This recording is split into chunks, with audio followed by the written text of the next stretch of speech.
They can. Check one, two, check one, two. All right, well, how about that? So, we have already arrived at the semifinal round of the BHRL Season 1. And boy, is this round going to be an absolute doozy. We've got two action-packed races, one fan favorite, one fan hated, and it's going to be one for the books, folks. Uh, we do not have Leo joining us on comms. He's just going to sit there nice and comfy and mind his business over in the production booth. And we're going to bring back a very, very familiar face, a very well-respected member of the community as a whole. And in commentary, we have TK. Hey, Toon, great to be back. Happy to be able to be here this afternoon. Glad to hear it. Oh, and now I guess it's time we actually show you all what is going on screen. So we're going to be starting with our Division 2 race. They will be at Michelin Raceway Road Atlanta in the Mazda Roadster Touring Car. On the racing mediums and racing softs, both are required. And they will be doing this for 17 laps with a 5-minute qualifying. And this is a fun race. This is a match made in heaven kind of race. You've got Mazdas, you've got Road Atlanta. They're small enough to afford you two wide pretty much across the entire race. And really, it doesn't get much better than this in terms of racing action. I mean, the Mazda Roadster Touring Car is a car that is very hard to hate. Like has it handles like a Group 3 car. It brakes pretty much like a Group 3 car, and it's like the perfect learner car and just the perfect mess around car for Gran Turismo. So I I don't know. TK's, I know you love your Miatas. You've also went and seen Miata racing in real life, lucky. So uh, what's what's your thoughts on the pairing? I think it's perfect. I really do. I think the MX-5 Roadster is probably my favorite car in the game, to be honest. It is the perfect car. It doesn't have a lot of power, so it really takes the driver to extract everything out of it, and it's so rewarding when you do, when you're able to carry enough speed through the turn and get onto the straight and pull away. It feels great, and this track is perfect for it. They actually do the MX5 Cup. It's the last race of the season for IMSA MX5 Cup at Road Atlanta. So it is a real race that they do, and it's a perfect racetrack for it. The S's are a blast in it, and then it's really all about getting that good exit um, out of the hard right hander and onto the straight. And if you can get that tuck into a slipstream, I mean, you can get some really good overtakes into the final chicane. That is, yeah, that's absolutely correct. One thing that I feel the game doesn't do justice though with this car is you take a look at the real life MX5 racing, they are right up on each other pretty much from start to finish. And you do kind of get like a small sampling of that, but like the slipstream, the bump drafting, all of that isn't as necessary, I guess you could say, Mm. because you could still pull away and come back. Whereas in traditional MX5 racing, it's more you need to stay with the pack as much as humanly possible. Otherwise, you're not going to stand a chance of actually placing high whatsoever.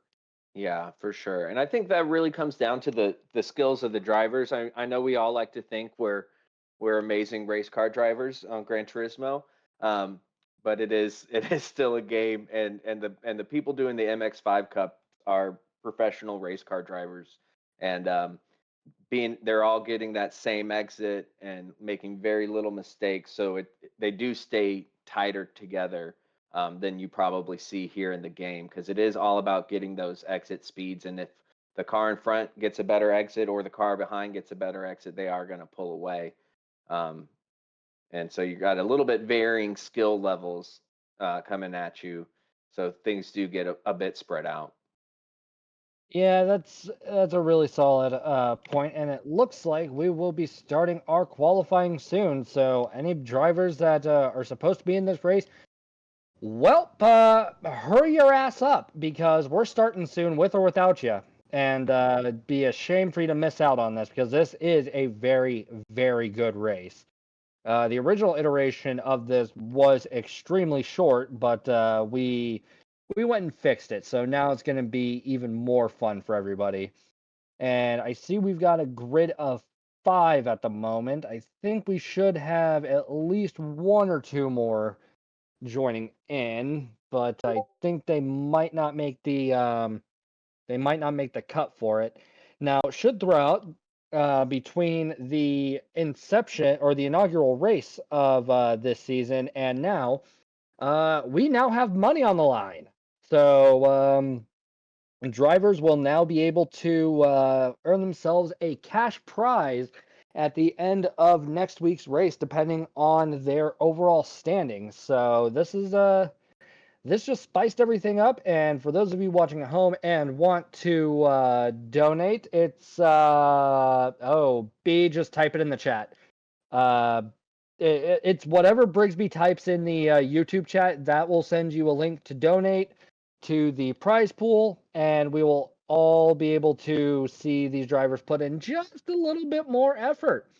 And we're going to qualifying as of now.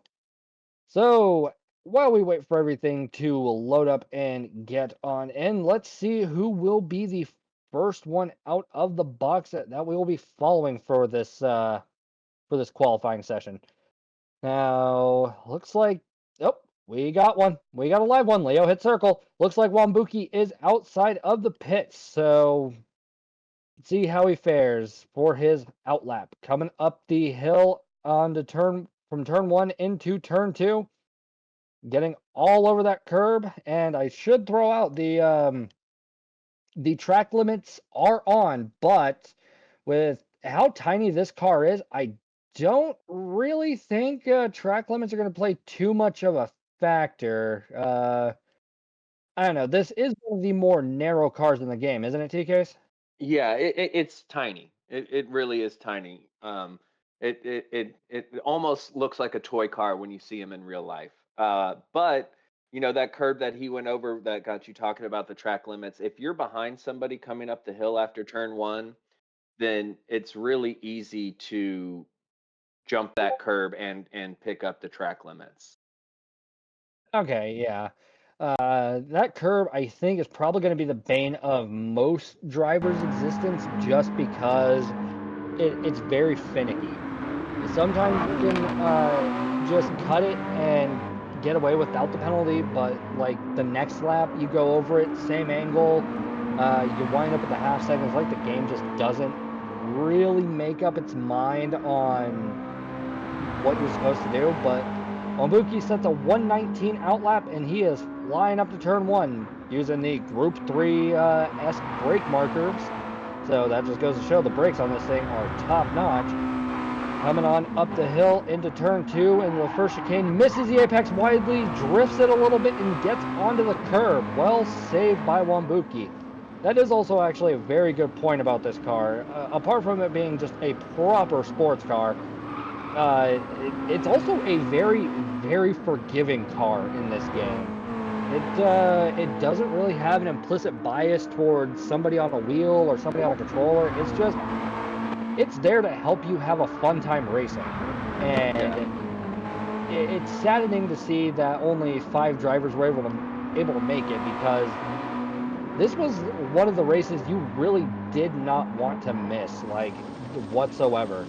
But as we see Wambuki coming up the hill and coming towards the final time check before the start finish line will be a 107.374. Not a bad time for an outlap. That should put him on track for a about a 129-ish. Maybe not. No, we'll see. Motocross And I'm Bridge will. watching Jack Skellington. He just went through the same section with a 107.9. Ooh. He's coming up quick going through the chicane as well, and we get a 129.837. but it is red, so it looks like he did some track limits there. That No, it's lap still is not registered. going to count.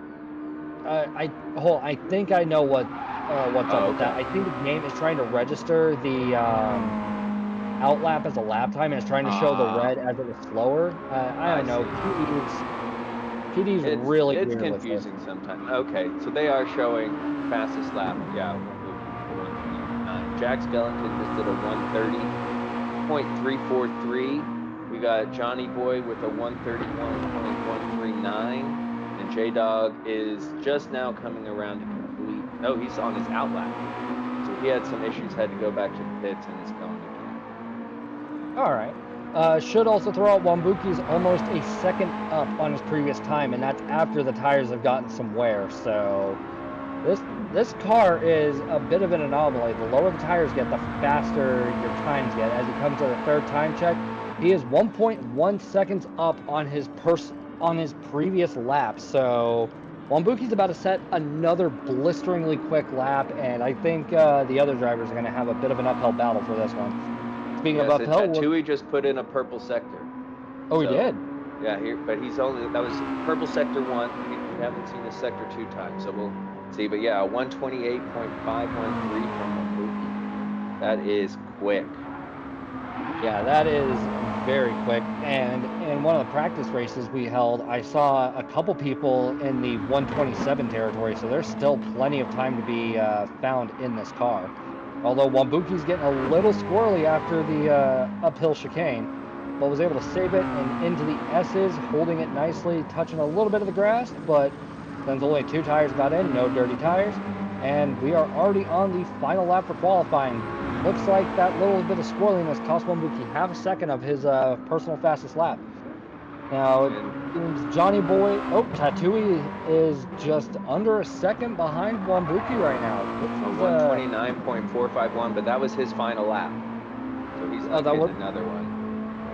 that's So it looks unfortunate. like everybody, Jack Skellington is looking like he's about to finish a lap. So Wambuki and Jack are the only ones that can improve their times. All right, it Everyone else is done. Looks like J-Dog came and took P2 at the last Mm-hmm. moment. Yeah, he got a 129.085, J Dog. Wow, that's really good.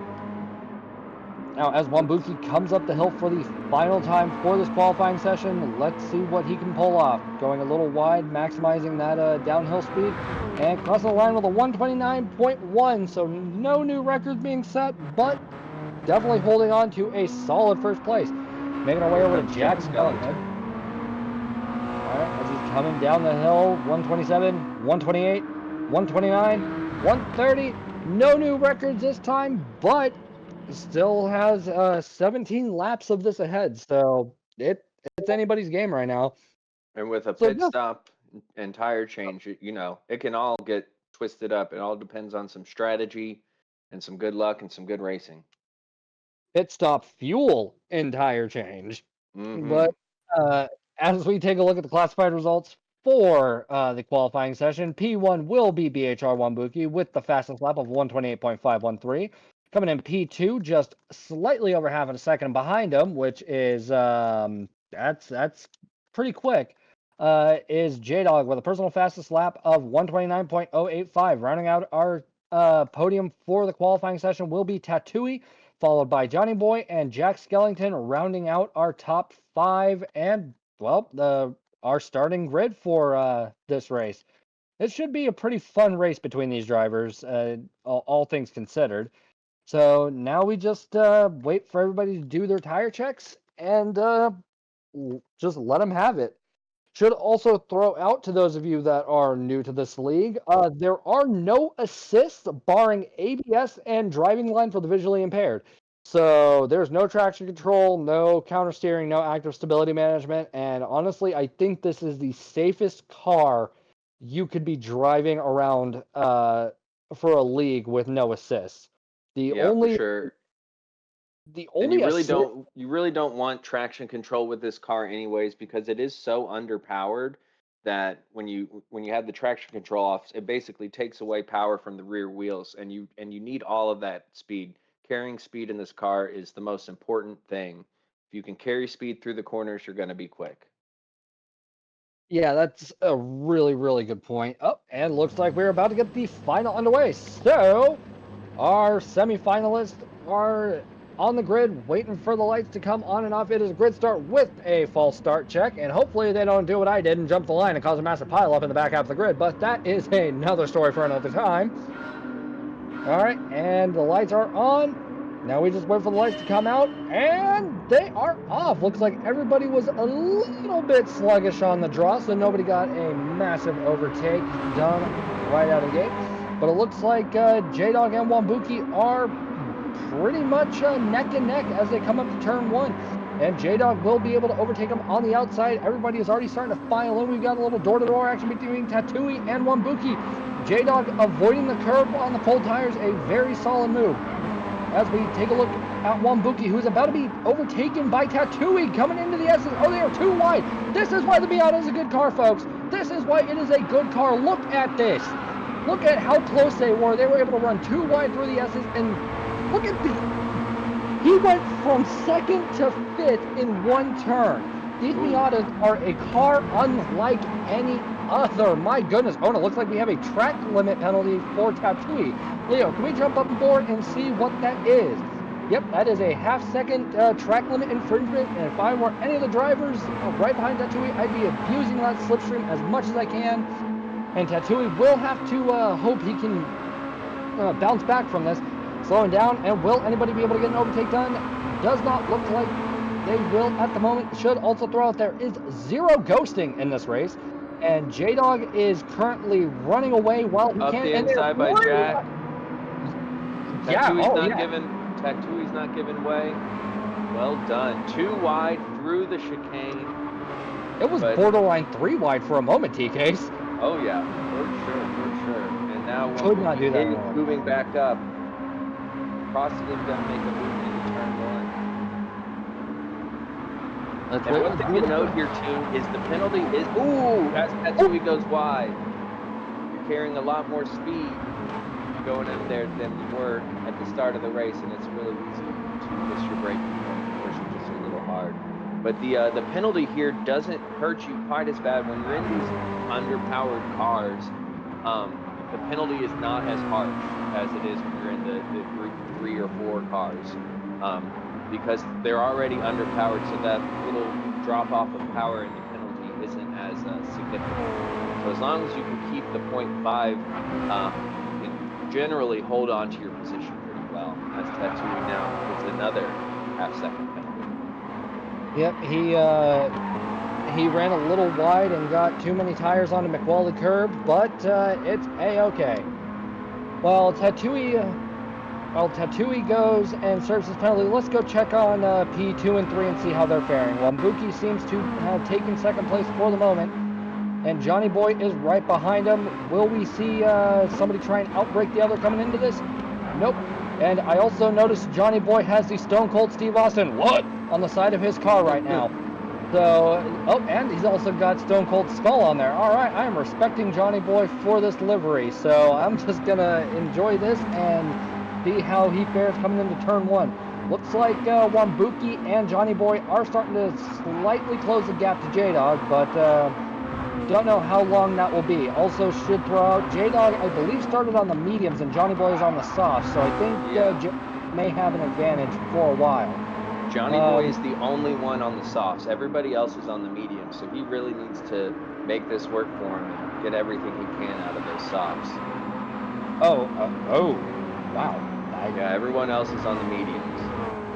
And Tatui is having some issues with that turn we were talking about before the race, and he's got himself another half-second penalty. So he's just going to keep falling further and further behind, not looking like he's going to be able to catch the slipstream, which Johnny Boy is now well within the slipstream of Wambuki. So we might see something going into this chicane. Yep, we will have to definitely wait and see, but it's a nice little train of cars we got going on right here. Johnny Boy 8/10 up on his personal fastest lap, but he's on those softs, so now raises the question at what cost. And Johnny Boy is gunning it up to Wambuki. Oh, he is pretty much bumper to bumper with him. Oh, will he be able to shoot it up the inside? And Johnny Boy is almost on the inside of Wambuki, but looks like Wambuki was able to hold on to position for now. And Johnny Boy is able to take the fastest lap for the time being as they come up into turn 1 for the 4th time of 17. Will Johnny Boy be able to get an overtake done? No, it does not look like he'll be able to get it done at this current moment. And Tatooine is going into the pits already. Wonder what the strategy is for Tatooine. We'll have to find out later. As we see Johnny Boy trying to overtake on the inside, coming into the S's, will not be able to get a move done at the moment, so he will have to probably try and outbrake Wambuki at some point in this race. Did Johnny Boy take too much of the curb? It does not look like he did. Coming into the downhill section for the bottom part of the turkey leg. They never really named these corners. And looks like Johnny Boy is sitting nice and neatly behind Wambuki for the time being, and it seems Tatooine has jumped onto the softs and grabbed himself a bit of fuel. An interesting pit strategy, so we'll have to see how that plays out.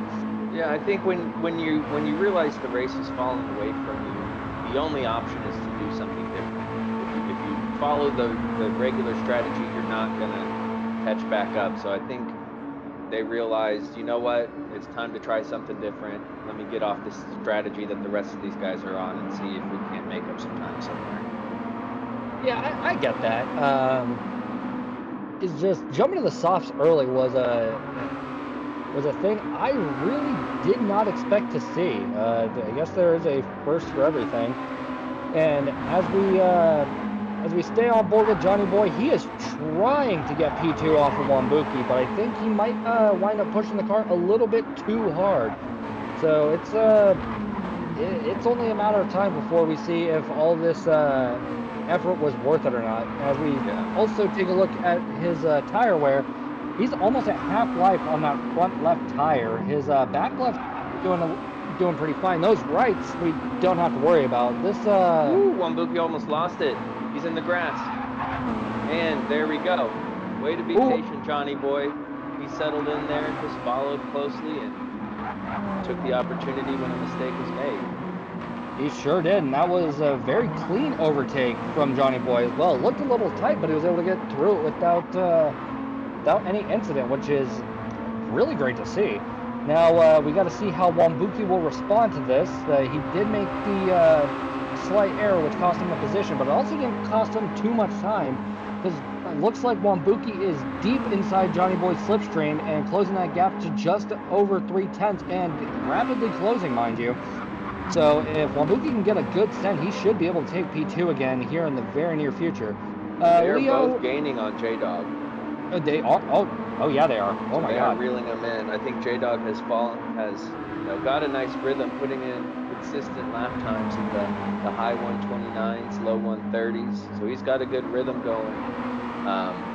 These guys behind him are, they have a slipstream and can work together a little bit, but haven't been fighting too much. So if they cannot fight and just work together, they should be able to catch J-Dog in a few laps. But I'm guessing Johnny Boy's going to want to pit soon, looking at those left tires. Yeah, those left tires are a bit of a cause for concern because with the softs, you can try and ride them out as much as humanly possible, but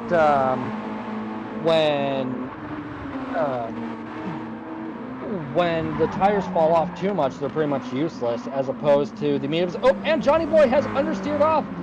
We were talking about the dying tire life. Yeah, but that front left is what causes the understeer. So. Oh, what happened to Wambuki? He's nowhere within earshot of Johnny Boy anymore. He had a little issue going through the S's, I believe. I didn't quite catch it.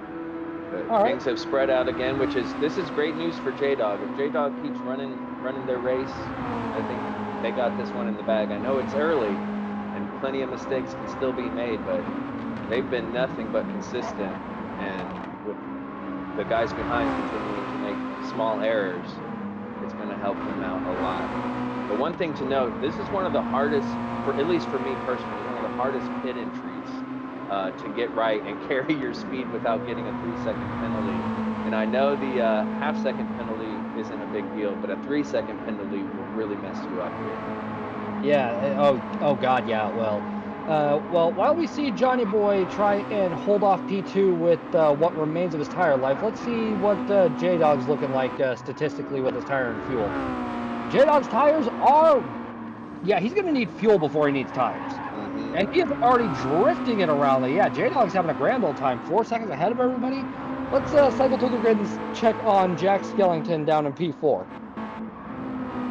So it looks like Jack is holding on pretty decently. Doesn't have to worry about Tattooey whatsoever. His mediums actually have way more life on them than J-Dog's do by comparison. And he's got more fuel. Yeah, that he does. And He's got a good bit more fuel.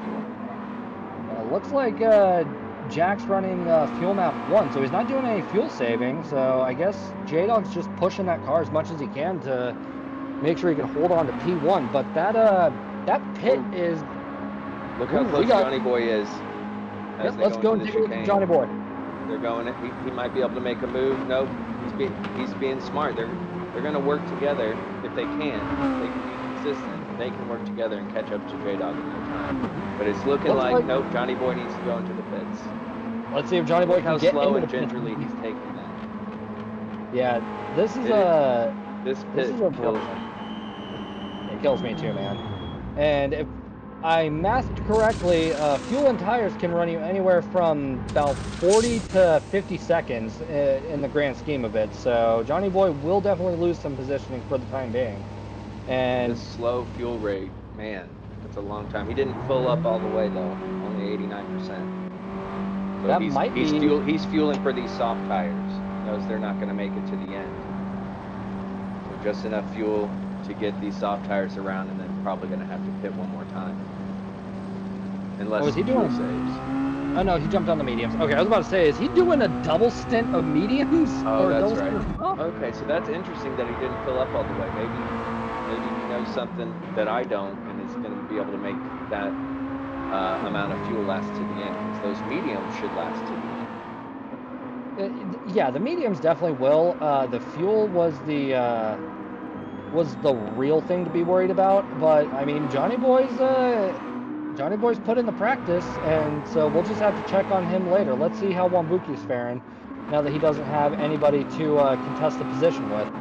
He's reeling them in. He's within 2 seconds. Yeah. Oh my God. Yeah, he really caught up to him. And looking at Wambuki's fuel, he's just over a quarter of a tank. And J-Dog's at how much TKs? J-Dog is at... he's just got a tiny bit less fuel.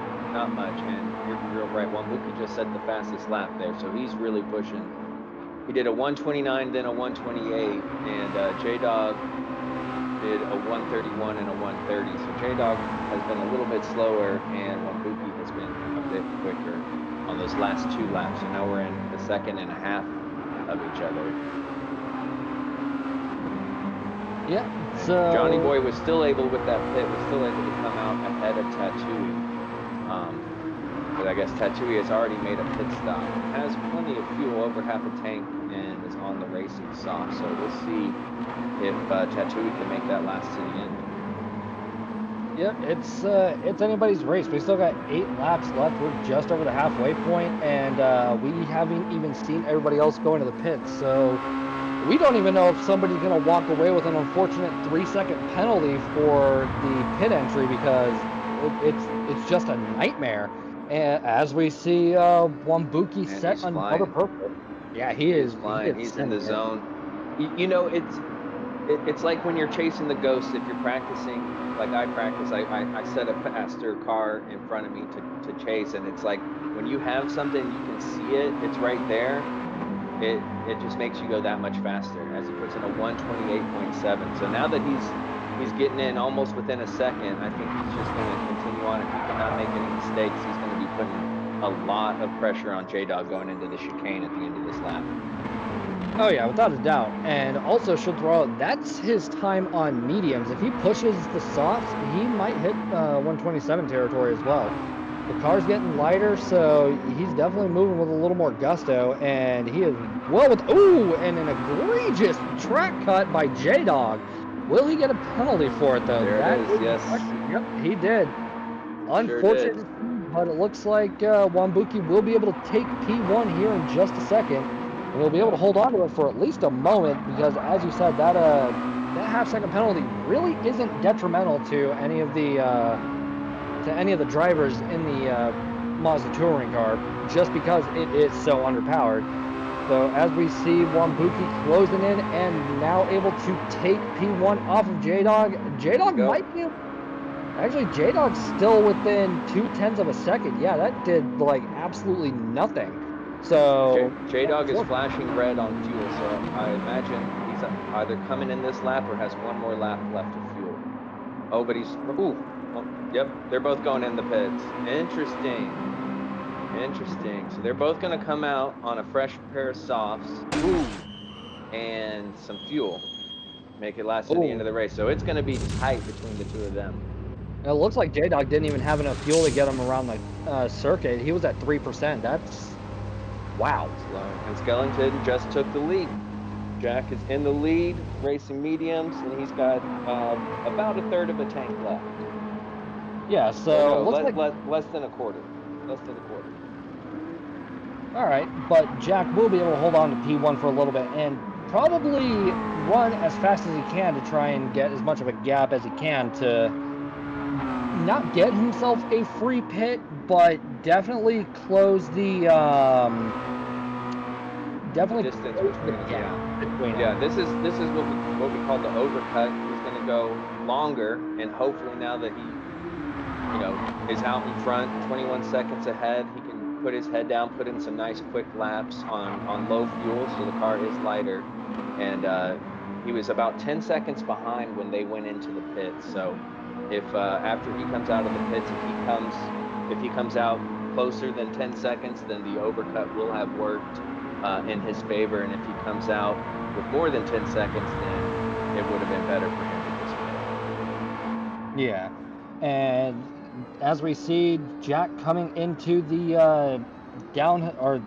final chicane, his fuel light is now flashing. I'm not certain he'll have the fuel capacity to run another. No, he will not, and he is aware of it. So he will be going into the pits with a 19 lead over Wambuki and Johnny Boy. Something happened to Johnny Boy to J-Dog, because he's now behind Johnny Boy. So Wambuki is really far ahead, and Johnny Boy and J-Dog are going side by side into the chicane, and J-Dog did get back ahead of Johnny Boy. So while the overcut didn't work for Jack on Wambuki, let's see where he comes out as J-Dog is about to cross the start-finish line. And Jack Skellington is coming out of the pit, so whatever happened to J-Dog has helped Jack quite a lot for the potential of a P2. Yep, and Jack is on the soft. Wambuki's about 7 seconds ahead of J-Dog in P2. Let's go and take a gander at what is unfolding between Jack and Johnny Boy. See where that pit stop landed him. So Jack's about 4 seconds behind Johnny Boy, and Johnny Boy is also about a second and a half behind J-Dog, and looks like Johnny Boy is putting quite a bit of work into those mediums, and luckily, those tires are ones that allow you that opportunity to really push them. If it was like the hards, then it'd be a completely different story. But since it's softs and mediums, yeah, it's a lot closer for the racing action. Nothing really to worry about, and actually, it looks like J-Dog's pulling away from Johnny Boy. He's got up to a 2.8 second gap. So he just set up purple sector, so he might be fighting here for the fastest lap, and is pulling closer to Wambuki. Yep, and fastest lap will get you a extra point in the standings. And now that there's a cash prize on the line, you really want to make those count. Otherwise, you might not get some wing-wangs in your pocket. Exactly. Johnny Boy is 2 seconds down on his personal fastest lap. Less than stellar, but not too terrible. He's got tons of breathing room in front of him, tons of breathing room behind him. And let's see how J-Dog's faring, seeing as how he is absolutely sending it right now. He's got a 6 second gap to Wambuki, but God love him, he's trying.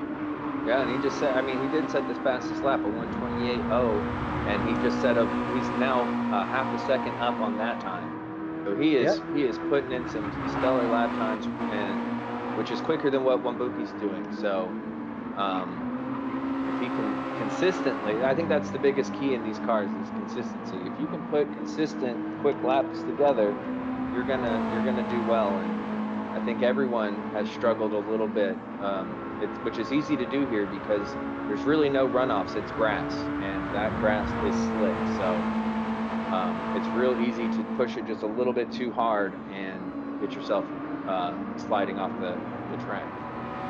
And speaking of pushing the car, I noticed J Dog is revving the absolute hell out of that car. Hmm. Is that what you're supposed to do? Yeah, for this car, you really, I mean, you can push it. The rev limiter, especially in like fourth and or third and fourth gear, the rev limiter is way past the red line. So in these cars, they're underpowered. They don't have a turbo. They're naturally aspirated. So you want to get as much power out of each gear as you can. And so revving these cars out is the way to drive them. It's not the case for all cars, but for this car, it's all about revving it out. All right, and since you are the proud owner of an MX-5 with I some sure am. fancy toys on it, um, are you trying to get your MX-5 to touring car level, or are you just trying to have something that's a little thing to have fun with on the road? Right now, it's to have fun with, but I would love to get it to touring car level, but um, to make an MX-5 a touring car level, you're looking at a lot of money. Because while these have a factory engine, that's about the only thing factory on them. The brakes are upgraded, roll cage, transmission, suspension, aero, all that. So for my car, it is a project. First step is getting it ready for autocross, which is where they set up in a parking lot, set out a track based on cones, and you go one at a time. You never really get out of second gear. It's the perfect type of racing for a MX-5. So you do that, everybody sets a time, and whoever has the fastest time wins. So that's the first step is to get it autocross ready. Um, Once I get it to there, then it's time to start working track wise. All right, so that was actually a really good explanation of it. For a more in-depth explanation on how it works to get a real life one to racing ready. To quote John Heindaw, you send your car down to Daytona, they take the engine out, they seal it, and then they put about 250 bespoke Mm-hmm. parts onto that Mm-hmm. car. For the And low, then, low price of $100,000. is that really how much it is? Yeah. So Jesus. so there's also a GR86 Cup, which is identical to the MX5 Cup. It's just run by SRO instead of IMSA. And I've also gotten to see those races, and you pay $100,000. Well, you provide them with a factory stock GR86, and then you pay $100,000, and they do just what you said: seal the engine, put in all the parts, and then you got yourself a race spec GR86. So it's the same process for the MX5. Both are excellent series. I love them. And one thing they do, these cars come with a 5 speed. Now the modern one's a 6 speed manual transmission, and they take that out and they put in a race spec sequential transmission. Which, if you don't know what the sequential is, it's you push it forward to go down a gear, you pull it back to go up a gear, and so you just it's like when you used to go to the arcade and play, what is it, Cruisin' World, and it had the little shifter that you hit up or down, um, essentially like that. So there is a clutch, but it's only really needed at the start, and then after that it's just slamming the gears, and it is very, very cool. I would honest to God love to drive one of these. Oh yeah. Like a little.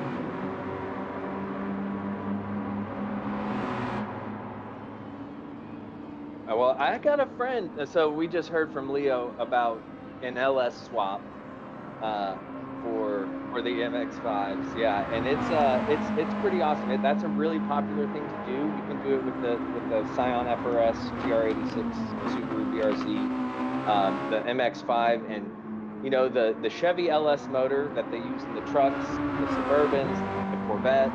That motor just kind of slides into anything. It's pretty incredible. Um, and if you don't know anybody, you can pay a lot of money to get it done, or if you know somebody who knows what they're doing, you can find, an old Chevy truck LS motor. You might need to do some tuning to it to get it to run for your MX-5, and yeah, just swap it right out. It's pretty wild. But to me, this car isn't designed to have tons of power. It's not what it's made for. It's not what it's about. It's about maximizing what you have, and what you have is not a lot. You have 160 horsepower, and it's about maximizing that. And that's what makes these cars so incredible. Common saying is it's more fun to drive a slow car fast than a fast car slow. And most of us, our driving talent doesn't isn't up there with 500 plus horsepower. It's more in that 160 horsepower range. And when you can maximize this car, it Leo, really go to says a Tattooing. lot about your driving abilities. Go to Tattooing. I think he just got lapped by Wambuki. He did. He was over on the side of the road. He is Ooh. just penalty. I think he's gotten a penalty every lap, unfortunately, for Tatooine. This one just isn't working out. But Jack Skellington is not far off Johnny Boy as we are on the final lap. Johnny Boy is low on fuel, and so is Wambuki, but Wambuki's going to be okay. Will Johnny Boy make it to the end on the fuel he's got? Jack has just as low of fuel. As Wambuki crosses the line, our winner. J Dog Yep. still has the fastest lap, though. Yep. And J Dog drifted it preemptively. Oh, that's gonna cost him. Oh, that's gonna Oh, go back, back, back, back, oh back, no, back, back, in back, back, reverse, back, in style. Do we oh call my that? Do we God. still call that the Sophie? Um, No, when she no, we finished do her not. her qualifying lap at the beginning of NRL in style like that, incredible. That was a fun race. That really That was. was. There were some great battles going on there. It did get kind of spread out there at the end, but um, I really enjoyed that. I thought Wambuki was not gonna win it after those first couple laps, but he came back. That was awesome. Yeah, that was very well done by Wambuki. So let's take a look at the classified results for this race. So coming in P1 will be Wambuki with a total race time of 26 minutes, 2 seconds, 0.738. And coming in P2 will be J-Dog, who also has the fastest lap of a 127.482. He was the only one to hit 127 territory. My God. Rounding out our podium for this race will be BHRL Johnny Boy, followed by Jack Skellington. And rounding out our grid and our top five will be Tatooine, who unfortunately finished one lap down, but he still placed top five, all things considered. So really, there is a huge silver lining here. Leo, don't forget to go and save that replay. Good reminder, Tune. It's always hard to remember that. And then once you forget, there's no going back. Yeah, So there's no wow, going that was back. But this, that was great. I really enjoyed watching that. This track is so good. It really is. This one wasn't originally on the game. I don't know if you remember. If for those of you who are new to the game, it was over a year, no, maybe 2 years before they added this track. It was a long time before they added this track, and then they did, and they used it, and they used it, and they used it, and it has become one of my favorite tracks. I didn't know it very well, and then what they used it in a daily, and I just absolutely fell in love with it. It is so much fun. It rewards you for pushing and taking risks and doing a little sliding and abusing the curbs, and when you get it right, it feels amazing. it honestly feels like a racer circuit Mhm. because it's like racing at its purest, and it's same with this car. So like whenever there's a daily race with Road Atlanta, if it's a B or a C, I'm all over it. I don't really do daily races, but if it's Road Atlanta or Daytona Road Course, I am all over Mhm. instantly. Mhm. And with I will state this with this race, there are races that I commentate that I'm sitting there and I'm thinking, I am really glad I am not in this. But this is a race that I'm sitting here thinking, I wish I was in this. I wish I was doing this race because Agreed. this is just fun. Yeah, absolutely. I mean, yeah, you said I'm sitting here the whole time wishing I could just hop over. I'm in the lobby already, you know. I could commentate and race at the same time. I do it all the That's what time. that's what I was thinking. Yeah, yeah, with the streaming, that's pretty much what you're doing. And yeah, that was great. And I hope the drivers had fun. Even Tattooey, I hope Tattooey still had a good time out there. I know it was a rough one for them, but I'm sure the drivers that we're going to talk to, I mean, I'm sure they had so much fun. Oh yeah, without a doubt. And now we just gotta wait and see who wants to come in and have a chat with us. And it looks like Johnny Boy will be our first one in. So, Johnny Boy, just hop into a VC in the server and we will drag you in. Well, we have the nice little intermission screen here with my beautiful face there, T Case's beautiful face there, and Leo's cracked out face over there. You know, Brigsby's really talented. Oh, yeah. He did he draw yours as well, Leo? Oh, hold on. Yeah, He he did. drew Now, mine, he and didn't. This one he I'm did not. surprised that it actually looks a lot. My hair on the top of my head is shorter right now, but I mean, he did a really good job of capturing my essence. He did. Now, before we do anything else, I should throw out McNaughty's in chat. McNaughty, how are you doing, sir? So good. So McNaughty, I just want to say it was so good to see you streaming. What was that, Thursday? So thank you. I know it's been crazy hectic, but I know I'm not the only one that was just super happy to see you back out there. Yeah, it was great to see him live again. I wish I could have caught it, but yeah, we're happy to see you make an appearance, and we hope to see more from you in the future. Now, while we figure out where the drivers are, yeah, any voice channel, Johnny Boy, and we'll get you in here. Gotta figure out where all of them are. I'm just now noticing that we're all in license plate brackets. That's awesome. Right? That's pretty cool, huh? That's fantastic. It's the little details, you know? Yeah, it's the little things that matter. But let's get our interview underway. Welcome, Johnny Boy. Hello, hello. So you had a pretty good race. How you feeling? I feel great. I feel absolutely great. Glad to hear it. So, when you saw that this race was going to be the Roadster Touring Car at Road Atlanta, what was like your initial thought? Um, at first, I was kind of scared because I had never truly driven this car. Really? Huh. Yes. Interesting. Well, how are you feeling about the at least the car after all the practice and the race? It's a great car. It is not that hard to drive. Mm-mm. No, not at all. It's a great car for beginners and just for really racing enthusiasts.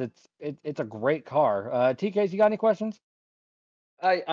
Yes, I do.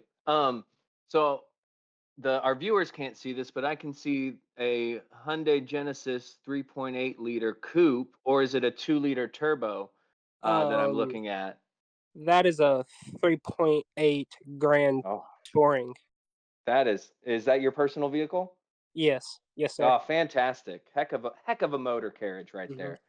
Um, yeah, so that's kind of the opposite of what the car you just drove is. That has quite a bit of power with the 3.8 liter V6, and Yes, sir. the MX-5 does not with its. I believe the one you guys are driving was a 1.6 or 1.8 liter inline four.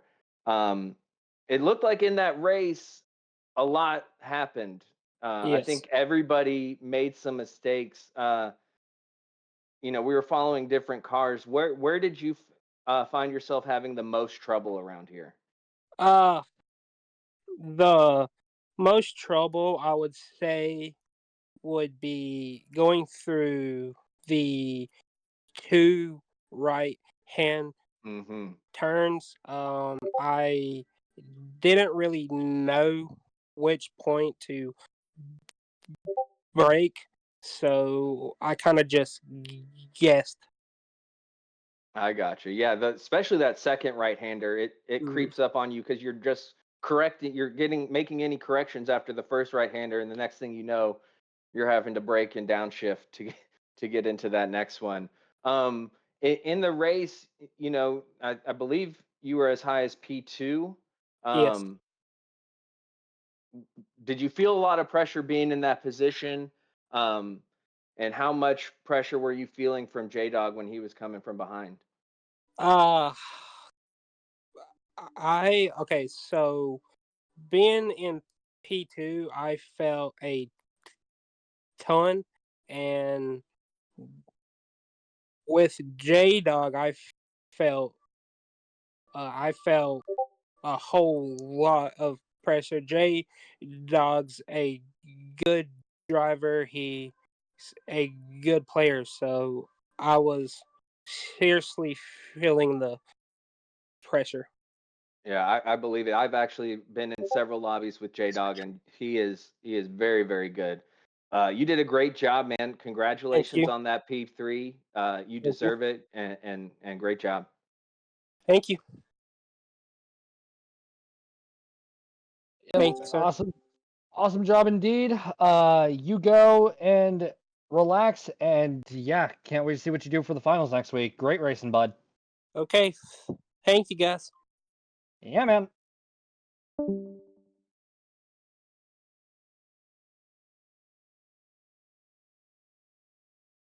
Uh, your audio's not coming through. You went and pulled the McNaughty strat. Look at that, McNaughty. Leo's trying to steal your shtick. I'm thinking a ban. I know you can't because I can't hear you. We can all hear Leo, and there's nothing he can do about it.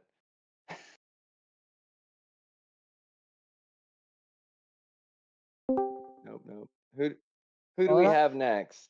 we have J Dog next. So J Dog, how you feeling, bud? You hear me? Yes, Sure sir. can. All right, cool. Uh, Feeling great. That was a good race, man. That's all I can say. Yeah, uh, we saw you took the fastest lap, and you were the only one to get into the 27s. mm, Yeah, your lap was the fastest by a second. You were a really? second quicker. Yeah. The next closest was Wambuki, and his was a 128.4, and you did a 127.4. So you were a full second quicker at one point around there. Nice. Um, yeah, one bookie just had a better strategy. He took less fuel. He saved more fuel and took less fuel on the pit stop. So Yeah, that's because you what did guys it. went in. You guys went in the pits at the exact same time, and I did notice that Wambuki didn't take as much fuel. And I was a little curious if he was gonna make it to the end. He made it barely to the end. He was fully red, where Stick- while you still had a little bit of fuel, right? Yeah, yeah. Now, here's my question for you, J Dog. Because I mean, it's you had a hand in some of these races when they were just testing. Coming in, having a grand old time, minding your business, and just doing some racing as one does. How did you feel when this round came up? Was there a sense of excitement? Any sense of concern? I mean, it's the Miatas at Road Atlanta. It's like through and through going to be a good race regardless of where you finish. Yeah, Atlanta's my favorite track. I felt very great coming into it. It was just a straightforward race for me. Well, yeah, you Very definitely put cool. a good amount of work, and I also saw that you and everybody else started on mediums. What was your thought process for starting on the mediums? There's really no big difference between mediums and softs with Miata. It's so underpowered. Mm-hmm. I got you. TK, you got any questions? Yeah, I'm probably going to ask everybody the same question because every single one of y'all had some incident out there, either going off, running wide, cutting a corner. I believe we saw you cut that left-hander pretty bad, which is what got you that half-second penalty. Little mistimed there. Which one? Little mistimed on that Yeah. left hand.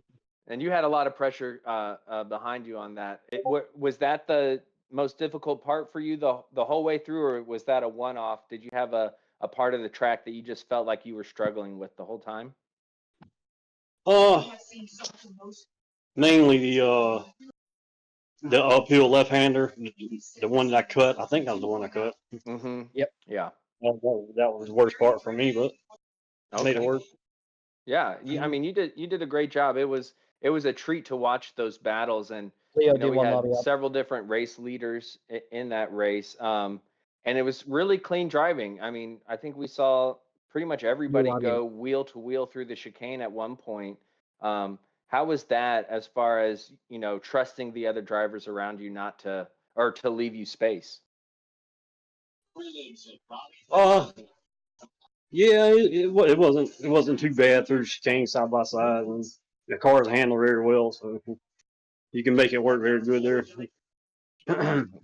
Awesome. Well, I mean, congratulations on the P2. Congratulations on fastest lap, and fastest lap by a huge margin, man. That's awesome. And hats off to Juan Bookie too. He's fast. Yeah, he is. But great racing. And can't wait to see what you do for the finals because there is a cash prize up. So it's gonna be interesting to see how much effort everybody puts in, especially for this last round coming up next week. But yeah, we'll stop taking up your time. Great racing. Hope you can kick back, relax, and enjoy the rest of the broadcast. And we'll see you later, bud. Well, thank you, guys. All right, now we just wait on Wambuki, and we will get the last of our interviews up and running. God, that was a fun race, and Yeah, I loved it. and I know you like what's to come, but not a lot of other people do. Yeah, I was shocked. I really was surprised. We can talk more about that after this once we get over to that next race. It sounds like a good idea. Welcome, Wambuki. So, how you feeling? You got a pretty stellar P1 finish. Yeah, I'm super stoked about that. Like 100. It was an amazing race. Like I didn't actually think the race was going to be as like close net as it was. Like the other drivers gave such a good performance and it gave such a good race. So if there was any of them I could win, it had to be this one. Like so, I'm super stoked. Well, that is indeed the beauty of the MX5 and the beauty of Road Atlanta. So, first question: when you went into the pits, you definitely didn't take as much fuel as J Dog did. Was there at any point towards the latter half of the race where you were sitting there thinking, "Did I take enough fuel?" or were you just confident with your strategy through and through? No, I was pretty confident with my strategy.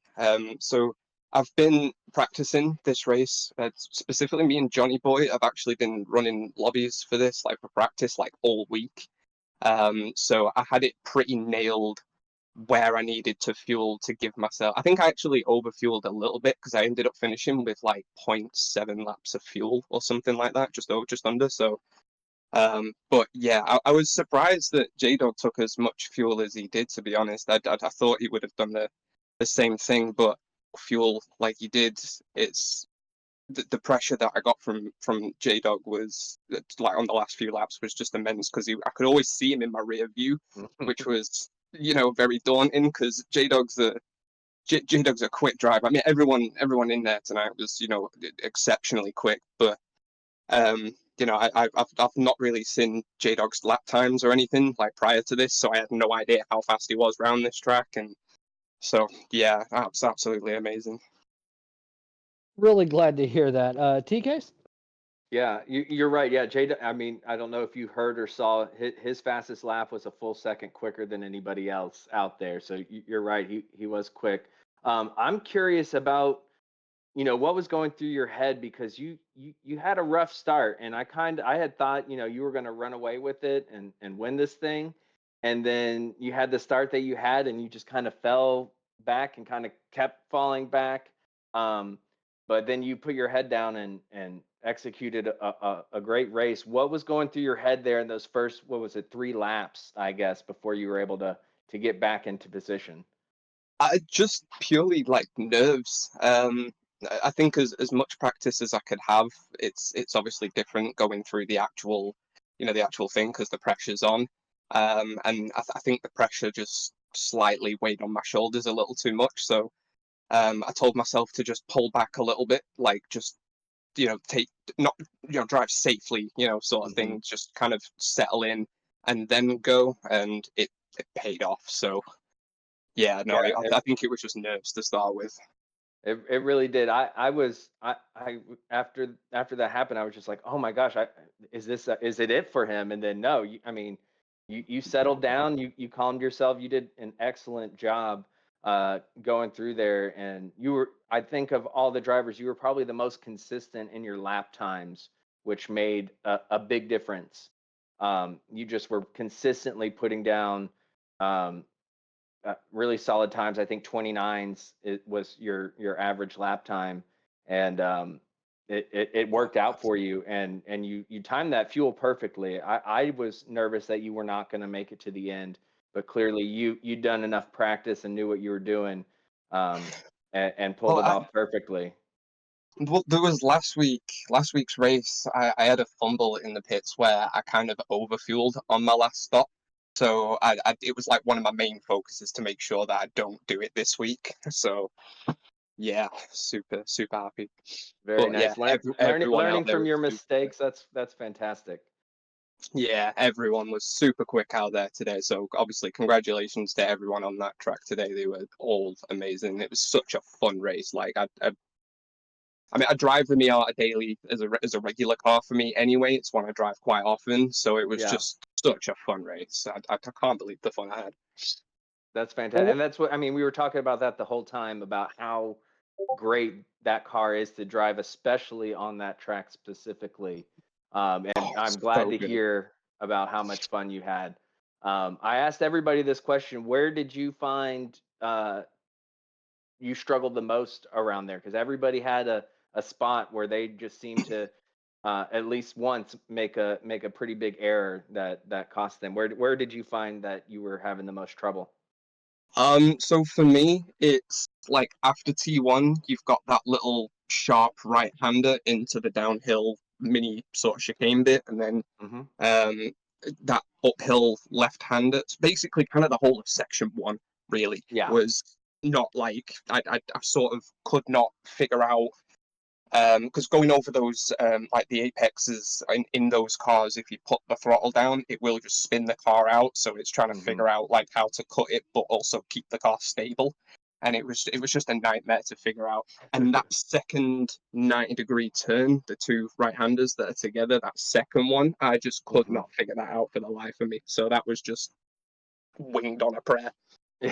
Yeah, you were not the only one. It seemed like that second right-hander. I mean, it catches everybody out because you just made a hard right, and now you're having to make an even harder right where the speed to carry out is so important. So trying to find that balance is tough. But man, you did a great job. Congratulations on the win. You deserved it, and we thoroughly enjoyed watching it. Oh, yeah, no, honestly, it was so fun to race. So again, everyone out there, congratulations to them all as well. It was just such a fun race. So yeah, fantastic. Yeah, and before we let you go, Wambuki, you said you have an MX-5 as a daily driver. What model you got? It was the old. You know, I couldn't even tell you because like it's not like I'm a car dude, if you know what I mean. It's just Mhm. like, yeah, it's just a car that I have, so I'd have to look into it for you, but I can like Does get it it have sent. pop-up headlights? Yes. Okay, so that's the NA. That's the first gen. And that's essentially what you guys were using was a souped up version of that. So Ah, yeah, okay. Well, I one of haven't. mine doesn't work. My left one doesn't come up. So So it's always winking. It's always winking at yeah, you. yeah, basically. Well, that I mean, if for not being a car guy, you have the best car you can you can have out there for the money. It was the We were cheapest on talking. at the time. It was just like a little project car that came up, so it was, yeah. That's fantastic. I just same thing happened to me, but with the third generation of MX5, where it was too cheap to pass up, and has been a project for myself. So Yeah, absolutely. cool that we're in the MX5 Miata club together. That's fun to Yeah, projects learn. of love. That's what it is. And congratulations, man. Thank Yeah, you so much. congrats on your win. Can't wait to see what you do next week in the final round, and let's see if you're gonna walk away with a chunk of cash by the end of it. Yeah, hopefully. I mean, it'd be nice. I'm not gonna bank on it, but it would be nice. I'm gonna give it everything and see what we can do from here. Sounds good. Take care, bud. See you later. Take care, everyone. Thank you. You know, Tune, it is always great to be able to tell people that you made money playing a video game. I'm not gonna lie.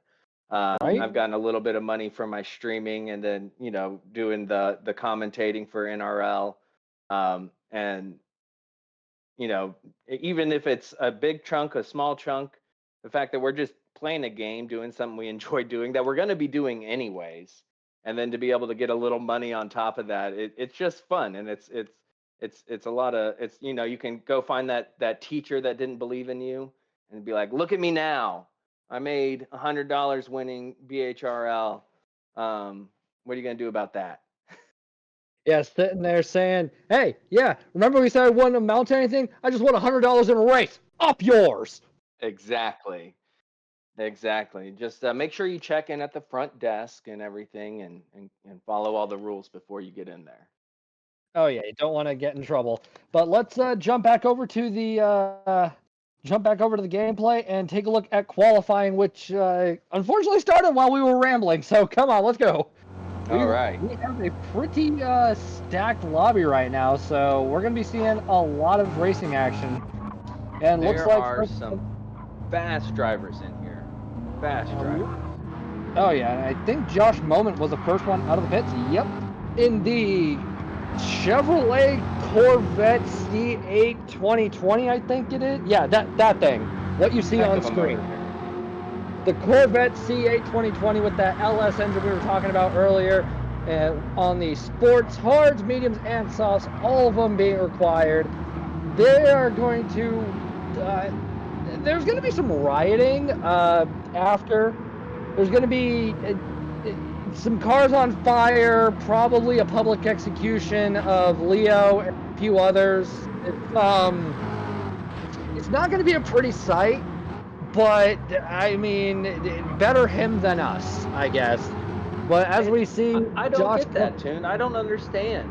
I did this race yesterday, and the whole time I was just like, this is the best race. I mean, what a great combo, what a great car, what a great track. And I was having the time of my life out there. I wasn't having any issues. I hadn't done any practice, and I was putting in good lap times. Josh Moment was in there. Papa was in there, and I was like, oh, this is awesome. And then later I find out that everybody else thinks it's terrible, and I could not believe it. I absolutely love this. I did struggle on the sport hards, to be fair. The sport hards are not great. But if you can limit your time on the sport hards and spend most of your time on the softs and mediums, I mean, this is fantastic. The car feels planted. You do have to do a little dancing on the pedals. You can't just smash on the gas on the exit of every turn. But I mean, it feels for me, it felt great around here. If you use the camber of these turns, a lot of these turns have camber. You can tuck in, hit the apex, and the track will kind of hold you steady.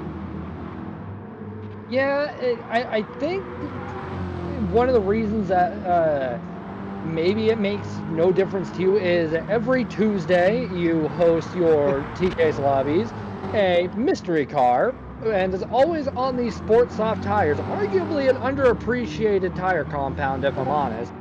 I And agree. you have the winners pick the tracks. You of course have like one or two tracks that you've already got in mind, but all in all, it's road cars, it's sport tires. This is home turf for you, Hector, Augustella, 5,000 credits, 3,800 series. Help all of you, by the way. Yeah, PHG Turbo. He's always doing well in there. Yeah, PhD Turbo. And we had Josh Momentum join us last week, and he dominated. So, as we've seen around here, Josh does really well on the sport tires as well. But you're right. I think the sport tire, especially the sport soft, is just so underused in the game, especially in the dailies, because a lot of the time, if you're doing road cars, they'll put you on the comfort tires, and those are just terrible. Or you're in a GT car with slicks on, and the sport tire really makes you work for it. If you can find the right rhythm and realize where you need to brake and how to be on the throttle, it's a really rewarding tire, much like the MX-5 is a rewarding car to drive. The sport tire can be a really rewarding tire when you're able to get it right. I understand that. Also, Josh Moment is chirping in the chat for this broadcast. He hates this race so much already. Maybe we should have just let you pick the car and the track for the sports tires, because that seems to be it's your signature race type. I think this car is perfect for it. I mean, that's what you buy this car at the dealership. It's going to come with some sport tires on it. You want to take it for a track day, you're going to have sport tires on it. That's what this car is designed for. It's not a GT car.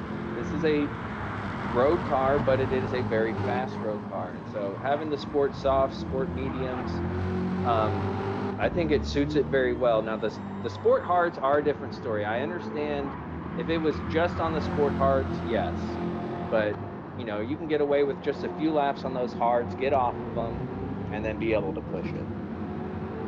Right, I gotcha. And it also looks like Josh Moment might be holding on to pole for now. He set a pretty solid lap. Yeah. And as we're cycling through the grid here, my God, there's a lot of drivers by comparison in this one. So I think Leo might want to make sure he has life insurance, because this is going to be a sizable mob after him. And as we take a look at Pelias Penguin, who is coming to the oh my God. Do they have names for the corners on this circuit, or are they numbered for the most part? They do, but I don't know. The only turn here I know of is the corkscrew, which is the chicane at the top of the hill that he is about to enter. That's really the only one I know. Most tracks do have names. It's just a matter of who actually knows them.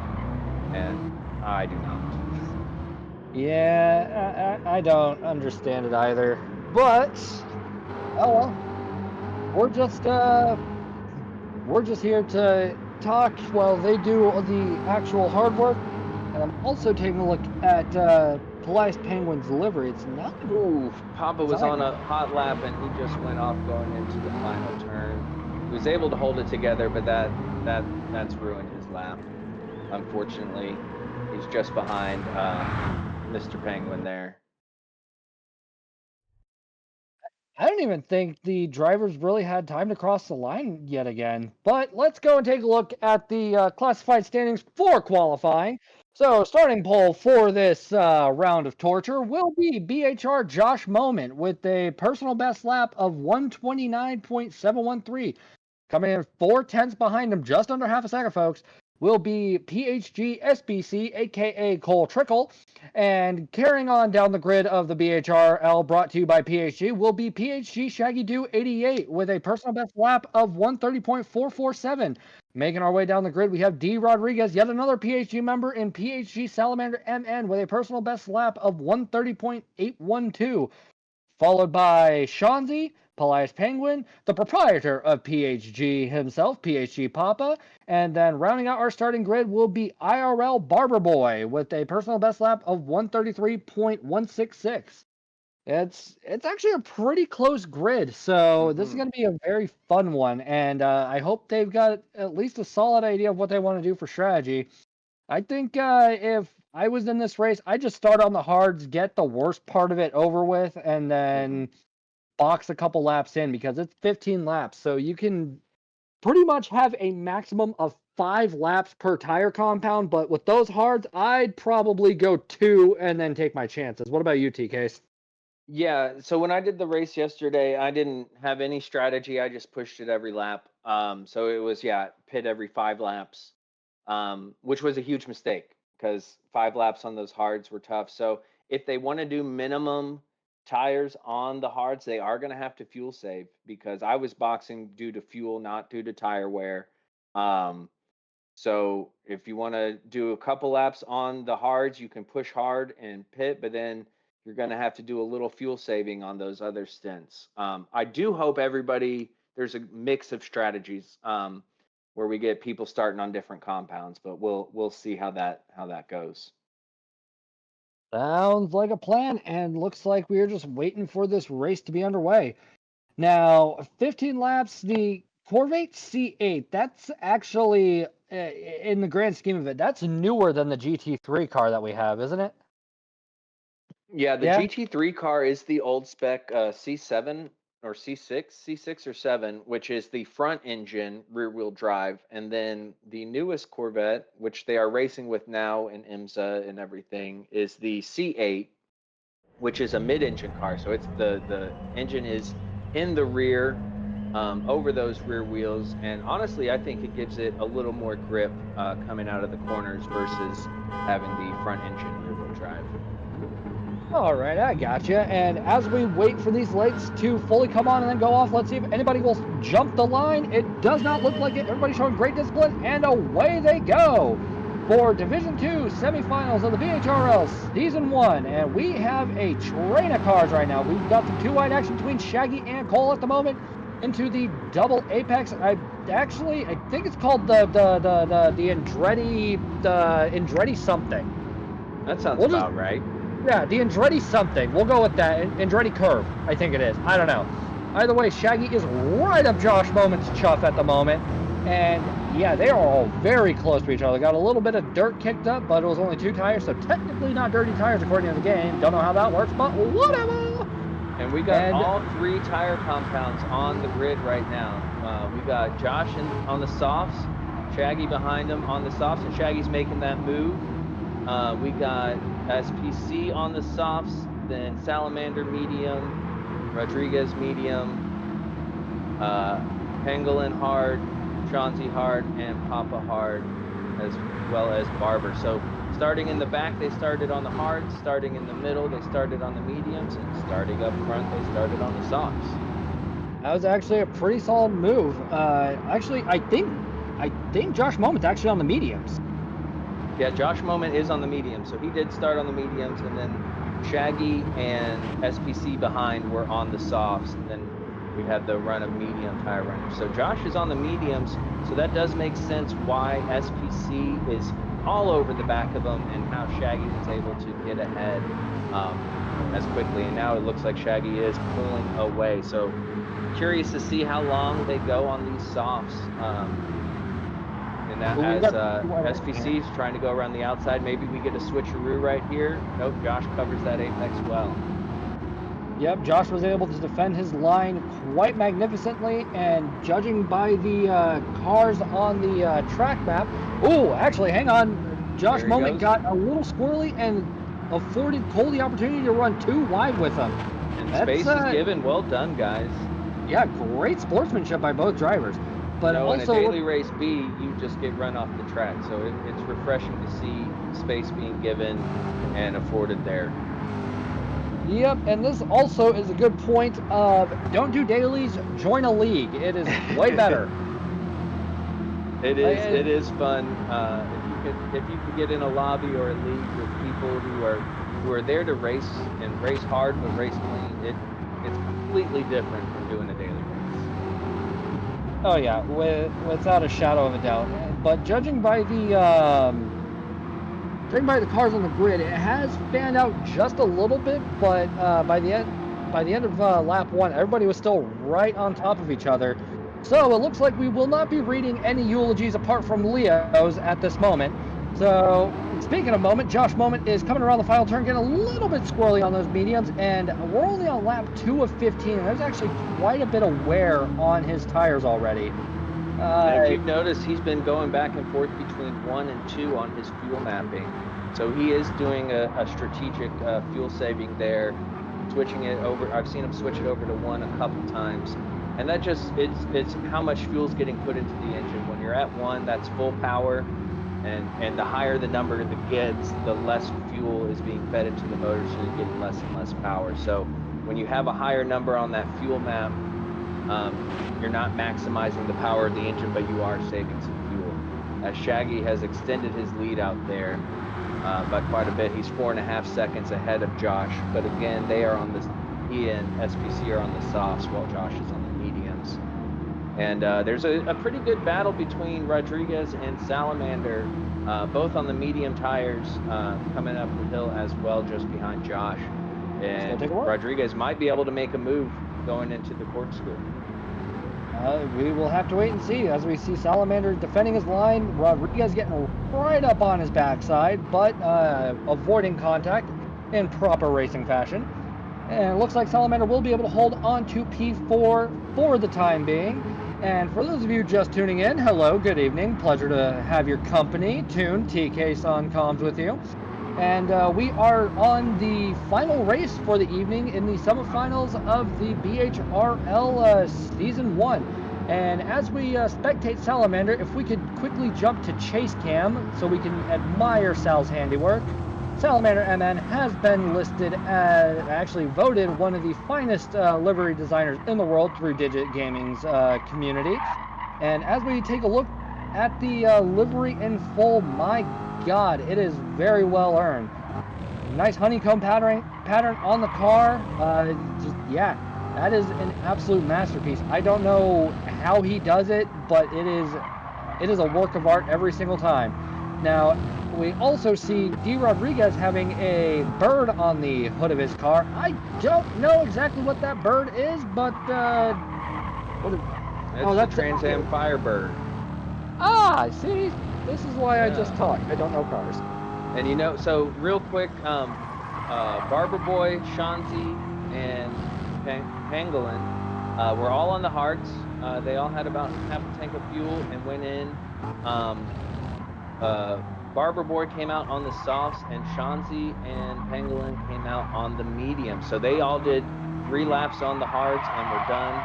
Papa is now the only remaining driver on the hards in P6. Okay, so Papa might be running those hards a little bit just to ensure some extra tire life on the softs and the mediums, which in the grand scheme of it is a great play.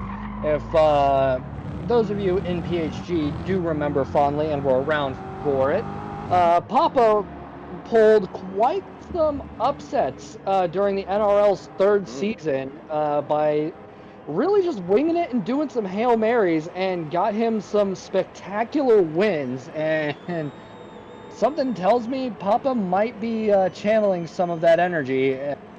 He comes into the pits to get off those atrocious hards. Now, while he is in the box, let's go and take a look at what's going on between P3 and 4, see how they're shaping up. So Josh Moment is... Ooh. Josh Moment... More between... There we go. Making the move right there. I want to point out real quick, we don't need to go to him, but Shaggy has 0 tire life on his right tires on those softs and a 1/4 tank of fuel, but we all know Shaggy can run all day on no tread. So I'm wondering if he's just going to stay out. It is lap 5, or if he's going to come into the pits as we see Salamander. Oh no. Oh, Sal got a little squirrely, but was able to, is trying to save it right now. That's definitely going to cost him a lot of time, and I think now might be a point where I'd consider getting off of those sport mediums, because there's dirty tires, and he's coming to the corkscrew, which you definitely want some clean tires on. That is unfortunate, but we're only a third of the way through the race, and Shaggy Doo has gone into the pits. So now it's a guessing game on whether he'll go to the hards or the mediums, as SPC follows not too far behind him. It's unfortunate. I think knowing Shaggy, I think he's going to do kind of what I did yesterday, and that's just 5, 5, and 5. He pushed those softs 5 laps, used pretty much a full tank of fuel. Now he's going to go either onto the mediums or the hards, and I imagine he's just going to do 5, 5, and 5, unless he tries to make those mediums maybe last a little bit longer so he's not on the hards. But that's kind of what it's looking like to me. And with Cole coming in on lap 5 as well, Shaggy's jumping on be hard. doing something similar. All right, so Shaggy has elected to jump on the hards for his first pit stop. That's a solid strategy, getting that out of the way. That way the rest of the race can be on the medium, where there's not too terribly much of a difference between that and the softs in some regards, but I mean, it's still a good compound to get out of the way so you can see just how the rest of your race unfolds. Now, Leo and TK, Leo, you may have to unmute yourself for this one. I need you guys to get me up to... Oh, they can? They can't? You might have to unmute yourself for the stream, because one of you two has to explain something to me. Are they closing down Laguna or not because of the alleged noise pollution? I doubt that's going to happen. It's a pretty big staple in a lot of North American racing leagues, IndyCar, IMSA, so many. It's just a staple, and I think it would be more inclined to invest some money in, sound walls. They can build some concrete walls a little bit further out, closer to the homes, to help, like they would do on the highways. Before they close this down. I just don't see a racetrack of this caliber just getting shut down because the neighbors are upset with the noise. There's a lot of money in racing, a lot of powerful people, so I would imagine this one continues and stays on those race calendars. We're gonna have a tight exit here with Josh Moment coming out of the pits, and Shanzi and SPC and Barber Boy all coming around the pit exit. Where does Josh come out? He comes out P5, right next to Shanzi. Shanzi's able to pull ahead. So Josh is on the racing hards, start of lap 7. Let's see what he does with those. Yep, only time will tell on that one. Also, I did notice when we were following D. Rodriguez, the tire and the fuel are pretty much down for the count. So Rodriguez wisely going into the pits and getting off of those mediums, probably jumping onto the hards to finish the race on softs. That would at least be the most sound strategy, as we see Shaggy coming through the corkscrew at the moment on those racing hards, half tank fuel. I think Shaggy may have only just filled up enough to jump to the next pit stop, which is actually a really sound strategy, because you don't want to. He's going to do a short stint on these hards, so that he isn't going to do the 5-5-5 like I thought. I imagine he'll come in at the end of lap 10 and switch to the softs, which I think is what Rodriguez is going to do as well. And probably, I think we're going to see a lot of people flying through the pits at the end of lap 10 for their final stint. Yeah, I think so too. And I think we're going to be seeing a lot of drivers that didn't start on the softs at least finishing the race on them to give themselves the best opportunity to make up some positions. But since we're only on lap 8 of 15, we have seen a few drivers come out in traffic, so I don't know what the thought process was with some of these pits, especially because I don't know about you, but if I'm leaving the pit on cold tires, I definitely do not want anybody anywhere near me because those tires are just gonna be an absolute nightmare to get up to temperature and everything. Yeah, And especially that first right-hander coming out of the pits is a tricky one, and if you're fighting going through there, it's really easy to run wide. D. Rodriguez's strategy is working out. They were in P1 and pitted and came out just 3 seconds behind Shaggy in P2, so they didn't really lose out much, but they are very low on fuel. So I imagine he's going to pit again. So he didn't take any fuel. That's why. So he's going to probably do maybe one more lap, or is he coming in now? He's coming in now. So he just did one lap on those hards, got them out of the way, and now we'll refuel, switch tires, and have to make it to the end. wait, hold on. Oh, just one lap on. Okay, I need a steward. Is that legal?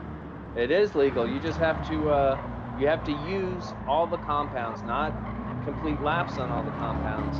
Use all the compounds. So he technically did use those hards, even though he didn't quite complete a lap. I guess you complete a lap in the pits. But he went out on the track on those hard tires, so they have been used and now can switch over. All right. Well, you know what? That's some 200 IQ racing right there, because nobody else even considered doing that. It's like one of those daily races at Brands Hatch where multiple tire compounds are required, and if you start absolutely in the back, you can just jump into the pits and get off those tires, and it still counts for some reason. So, well played, honestly. But as we jump on board with SPC, who is about 6, almost 7 seconds behind Shaggy at the moment, he's definitely running those mediums as much as humanly possible, but he also does have Shanzi just outside slipstream range. So this run through the corkscrew is definitely a make or break, especially if you don't want anybody really close to you. And it seems Shanzi is about 6.5 seconds. Oh, I'm sorry, that's a 5. 5.5 seconds ahead of Polias Pangolin, as we see Shaggy Doo coming to the pits, and Shanzi is going into the pits as well to get at least some fuel. This is going to be really interesting because D. Rodriguez is just behind Josh. They're coming up the hill going into the corkscrew. They have already done their final pit. They don't have to pit again. Now we got Shanzi and Shaggy in the pits for their final pit stop. Where are they going to come out in relation to Josh and D. Rodriguez? Who knows? But Papa just jumped 3 places while they were in the pits. So I think Papa's going for that Hail Mary. Come on, Papa, you can do it, bud. He's gonna have to push. He still needs to use the softs. So we'll see what happens here. He's gonna either come in this lap or next lap and slap on those softs. So we'll see. As Shaggy Doo is coming out of the pits, just as Josh is coming around the first turn. Josh is coming around. Where is he gonna come out? They come out side by side, Shaggy and Josh has taken the lead over Shaggy with D. Rodriguez right behind. We'll see if Shaggy can get these mediums up to temperature while Josh and D. Rodriguez are on the softs. I think this battle right now, 4th, 5th, and 6th, is the battle for the lead come the end of this race. We'll see what Papa and SPC are able to do, but it's looking like Josh, Shaggy, and D. Rodriguez as SPC goes into the pits. Yep, SPC goes into the pits to get off those mediums at 14% fuel. Papa's probably not going to be too far behind him unless he's going for the overcut of a century. But it also looks like Josh is starting to pull away, and Papa goes into the pits with 3% fuel. So it's going to be tires and as fast of a splash and dash as humanly possible. Now, with the tire change, though, the sun has pretty much gone down. So getting those tires up to temperature, I don't know about that one. But Salamander goes into the pits to get off the hards, and Josh is heading towards the final corner. And looks like Shaggy and D. Rodriguez are, well, pretty much sniffing each other with how close they are. Yep. D. Rodriguez is making the move. He is on the quicker tire compound. So Rodriguez just barely got above Shaggy. They'll go wheel to wheel into turn 1 as they come over the hill. Look, that's a beautiful shot with the lights on. There he goes. D. Rodriguez gets the inside. There's nothing Shaggy can do. There's really nothing he can do. He's got to hope for either some extra fuel saving from Rodriguez or a mistake, as he is not quite on the quicker tire pump. There's still four laps of racing left, and D. Rodriguez does go purple by 0.04 of a second. Looks like Papa will be coming out of the pits around P6. So P6 for Papa coming out of the pits. There's 4 laps left, folks. It's still anybody's race. It's not going to matter what happens until they all cross the line after the checkered flag drops. And, this is a punishing track, so the slightest error, it's really hard to save the car with how much dirt and gravel is around this track. So mistakes can easily be made, and also penalties, especially the corkscrew is a common spot to get a penalty if you cut that inside too much. Yep, and if you wind up hopping on one of the sausages, it could absolutely take you out. So it's a gambler's track in some sense. Do you want to run the risk of of hopping over the sausage to gain a little extra time, or do you play it safe and kind of take the money and go? Right. I think at this stage of the race, you don't want to take any risks. If you're in the top 3, I think if you're further back, maybe you do take a risk. But I think for the top 3, it's all about finishing now, and hoping that somebody around you makes a mistake. So we'll see how conservative they're able to keep it, because they did pit kind of early, so they are gonna have to make this fuel last. So I know we saw on board with Josh that he was at fuel map 3 at one point, so he is definitely working on making that fuel last. But they all have roughly the same amount of fuel going through. Everybody looks like they're not going to have too much trouble making it to the end on the fuel that they have. Yeah, and Chauncey's making a move on SPC. He's already oh man, he's all over the back of him, and SPC goes wide. SPC spins out. Keep it straight. Keep it straight. Oh, can you keep it straight?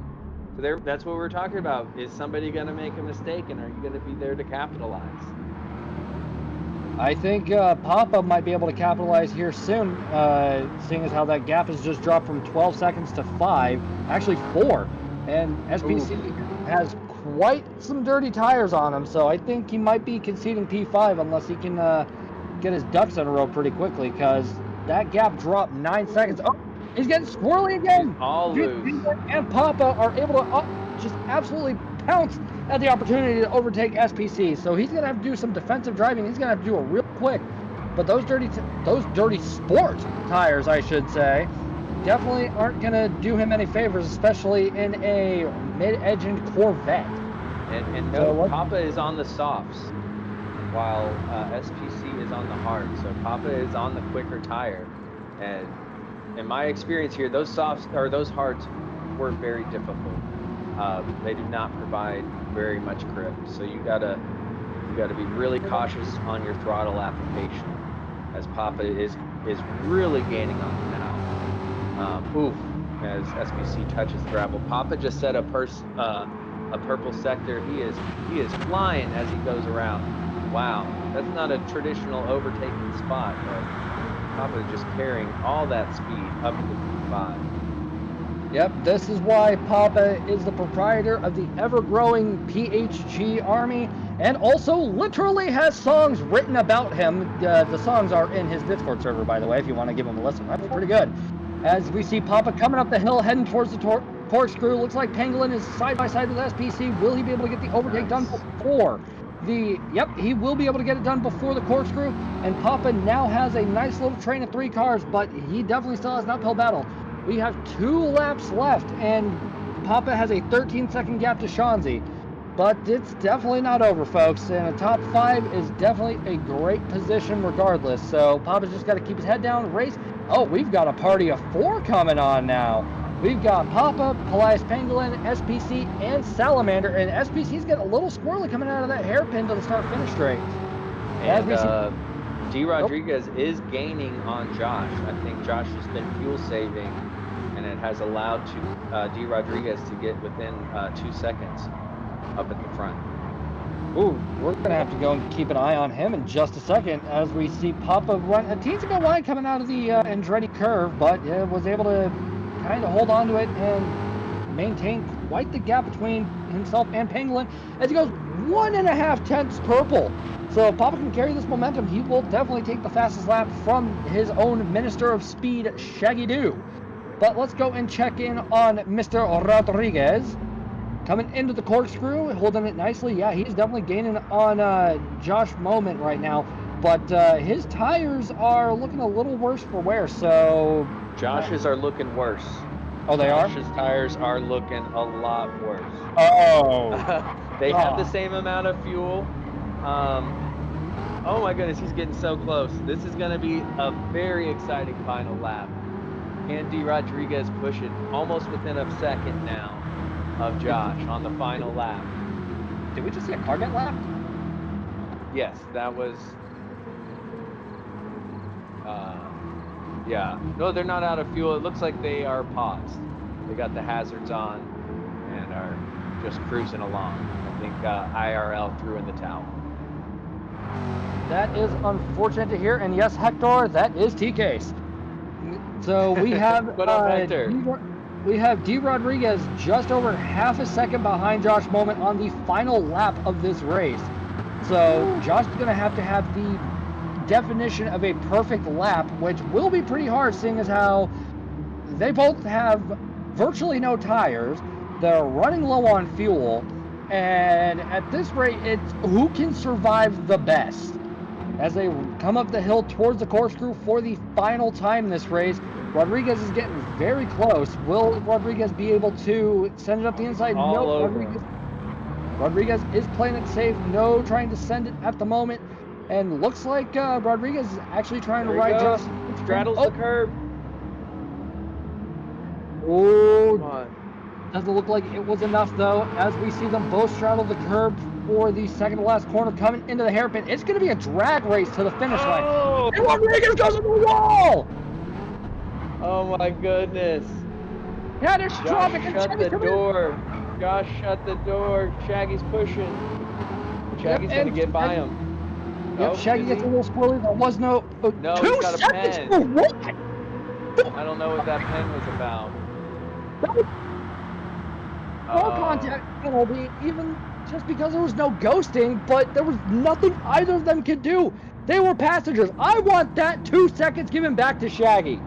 I am petitioning that right now. But that was a great It won't affect the race results because D. Rodriguez was able to cross the line. And Shanzi was far enough behind that the penalty isn't going to move Shaggy back. But yeah, that penalty shouldn't have happened. I am a little curious if there's going to be any steward investigation about moving under braking from Josh, but it looked a little reactive to D. Rodriguez moving up the inside, but he is entitled to his own racing line. So as of now, I think it stands, and Josh had a really great race. Yep, that was indeed a great race, and it will be up to the stewards. So Chippy and La Cabra, aka Dominican Sharingan, can go and work that one out. But let's take a look at these provisional results, just in case. So finishing P1 will be BHR Josh Moment with a total race time of 24 minutes and 42 seconds, 0.611. Coming in P2 will be D. Rodriguez, and rounding out our podium, PHG Shaggy Doo, who also has the fastest lap of a 1:30.807. Moving our way on down the grid, we have Shanzi, followed by Papa, rounding out our top 5, followed by Pelias Pangolin, PHG Salamander MN, PHG SPC, and then IRL. Leo, could you press X real quick? Okay, followed by IRL. So yeah, that was a tough race, and yeah, I do not envy B or Leo or anybody else who thought this was a good idea. But congratulations! I think it made for a very good, exciting race. There's multiple race leaders, a lot of different strategies. and really good, clean racing all around. We saw people going wheel to wheel. Space was being left. So I think it turned out to be a great one. Whether or not the drivers enjoyed it or not, everybody's different. But I thought it was a really good combo, and with the strategies involved, different tire compounds, fuel, it made for an exciting race. Oh yeah, it made for a spectacular watch, and the different strategies affording us different leaders, and it definitely takes someone really paying attention to who goes when and where they come out to kind of do the mental arithmetic to figure out where they really are on the grid, because until you cross the line for the last time, that place is very much subject to change.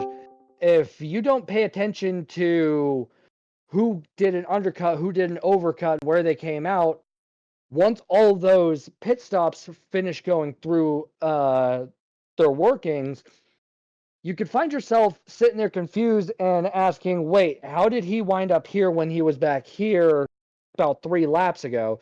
So it's a spectator sport that kind of also wants you to really pay attention to what's going on. But enough bantering. Let's get on board with the man who got the fastest lap for this, PHG's Minister of Speed, and rightfully so, PHG Shaggy Doo. Shaggy, how you feeling, buddy? All right, y'all got me? Sure do, loud and clear. All right, making sure. I don't want to have any more trouble with this before I carry on the conversation and you didn't hear half of it. Yeah, I don't know what happened at the end. I tried to brake, but like, it's the end of the race. Them tires are not. There's no way.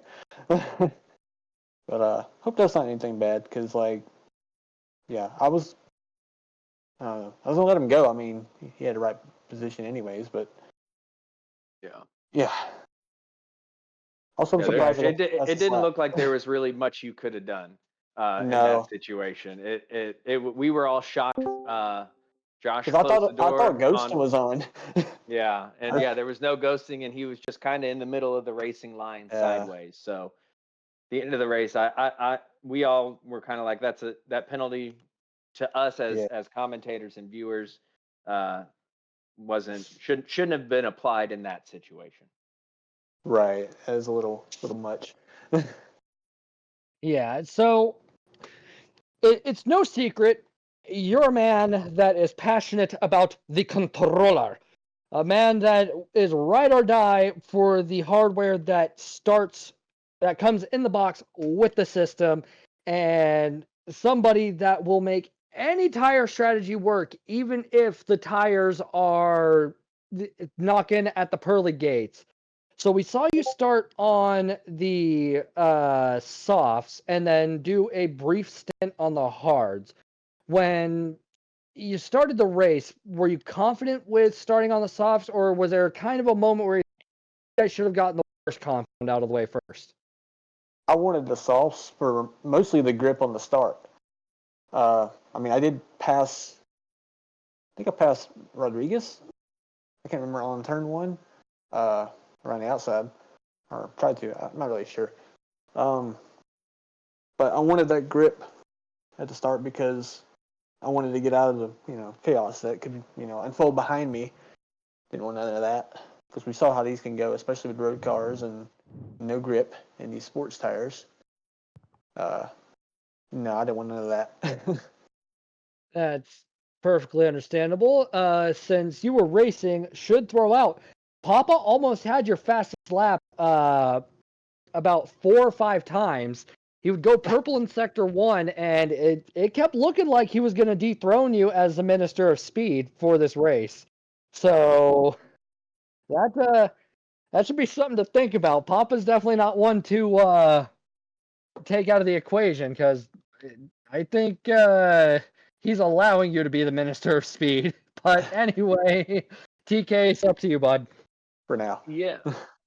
Great job, Shaggy. Awesome with the fastest lap. I'm surprised that was the fastest lap. I did way faster. You get one good shot at it, and that's it. It was tight. Yeah, Josh was only two 100ths behind you as know, far it was as close. fastest lap goes. So I want to go. So you had your strategy set. You wanted to start on the softs, and Josh and D Rodriguez did something a little bit differently, and they finished on the softs while you were on the mediums. Were you able to see what tire compound they came out on from the pits, and what was going through your head as you were in that tight battle, but knowing you were on the little bit slower tire compound? Oh yeah, I mean, I did come out right in the middle of them, so it's like, well, I mean, I started out and I got held up a little bit because I know Josh was trying to defend and everything, and as you do, he kind of just let me go by, even though he's only slower tire. So it took a little while to get around him, maybe a good lap. I think towards the end of the first lap, I was able to get free and then be able to put distance on it, but just that little bit of holding up. I mean, if I had been able to get in front, that's probably a second and a half, 2 seconds that I put on if I get it done quickly. Mm-hmm. Otherwise, it's going to be pretty much even, and then that adds up towards the end of the race for how close you want to be when they go to the softs and I'm on the mediums. Yeah. But yeah, I'd already seen their practice times and everything. Like I could run similar laps to them on the softs, but it's just like mine die faster. So I'm not going to get as much out of that. Plus the other tires, first few laps are just pretty close. The hards are always getting faster because the fuel will drain and they never wear. Yeah. But the softs wear in like 4 5 laps. I don't know. They're done. Yeah. Yeah, they're at the end. The other two, they had no grip left on those tires. I didn't think they do. I didn't think they did. I was kind of hoping for a mistake, but good drivers are not gonna make many mistakes, even on dead tires.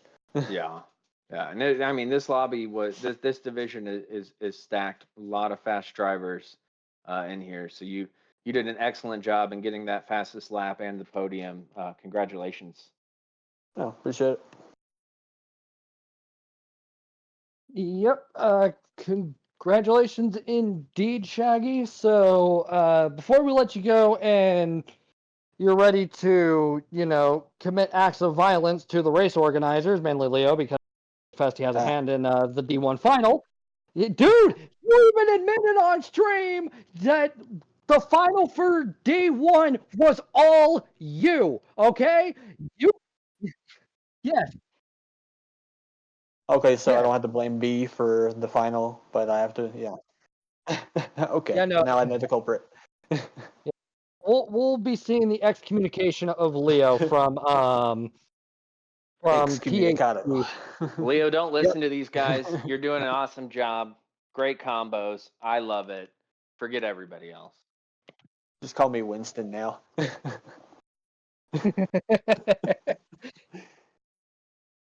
Sorry, Good Leo. Good movie series. But anyway, if is there anything you'd like to say before you depart, Shaggy? That was a good race. I enjoyed it. Good clean racing. I'm sure y'all did great. I didn't hear y'all, but I'll go back and watch it, and I'm sure y'all are excellent. We were amazing. Yeah, as always. Right. That's why everybody wants us.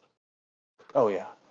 And thanks to B for putting this on and everything. And I know he's like, kind of worried about how it's going and everything, and he takes criticism and all that, but it's going good. I mean, the combos are hard for a reason. It's not going to be a cakewalk, and yeah, no, it's meant to be the way it's meant to be. And then Leo, I don't know what the hell you're doing for next week, but I'm sure it's chaos.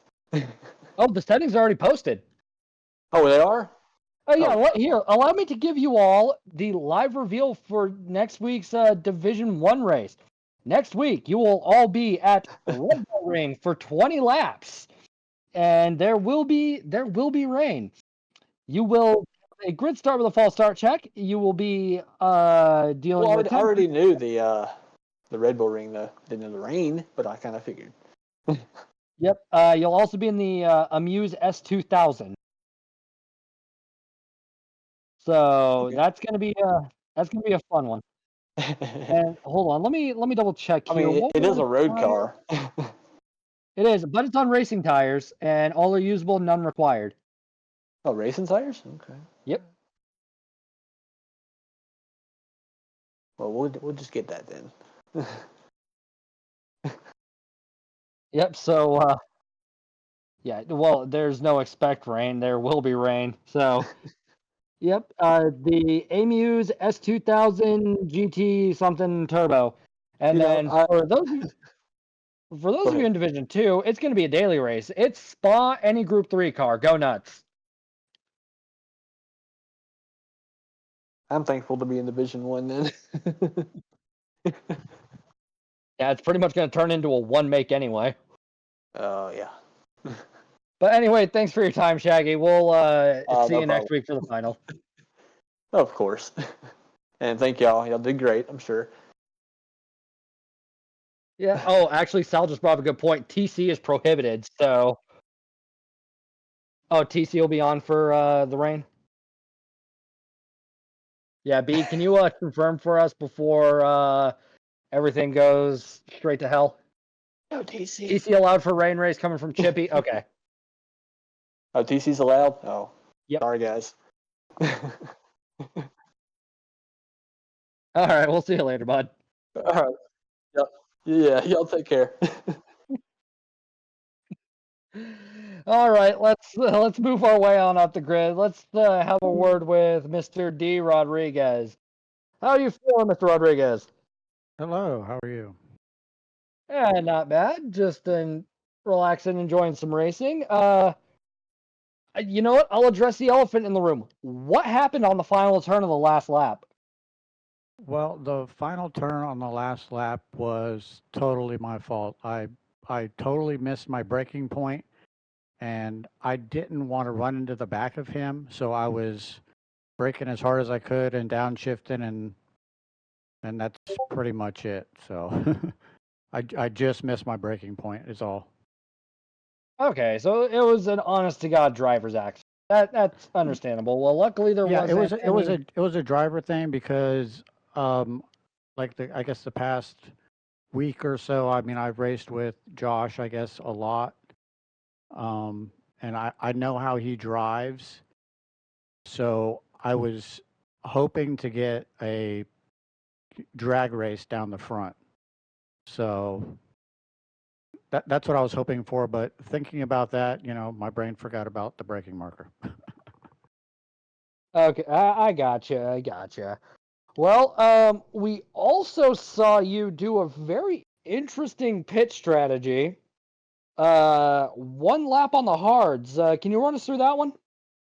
Well, I knew I wanted to start on the mediums. Because I think Shaggy just mentioned, he's like, oh, I didn't want to start on the hards because starting on the hards would have been just totally atrocious. And I ran that through my head, but I'm like, with that grid start, there's no way you're going to get traction and you might end up facing the wrong direction. So I was like, let me start on mediums.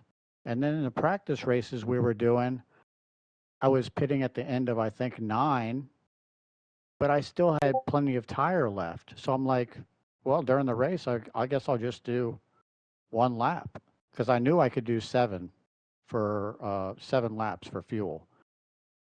Yeah, there is, fuel saving in there and stuff like that, but you got to kind of sacrifice to stay on the softer tires. Okay, I understand. Well, it definitely worked out in your favor. TK, on to you.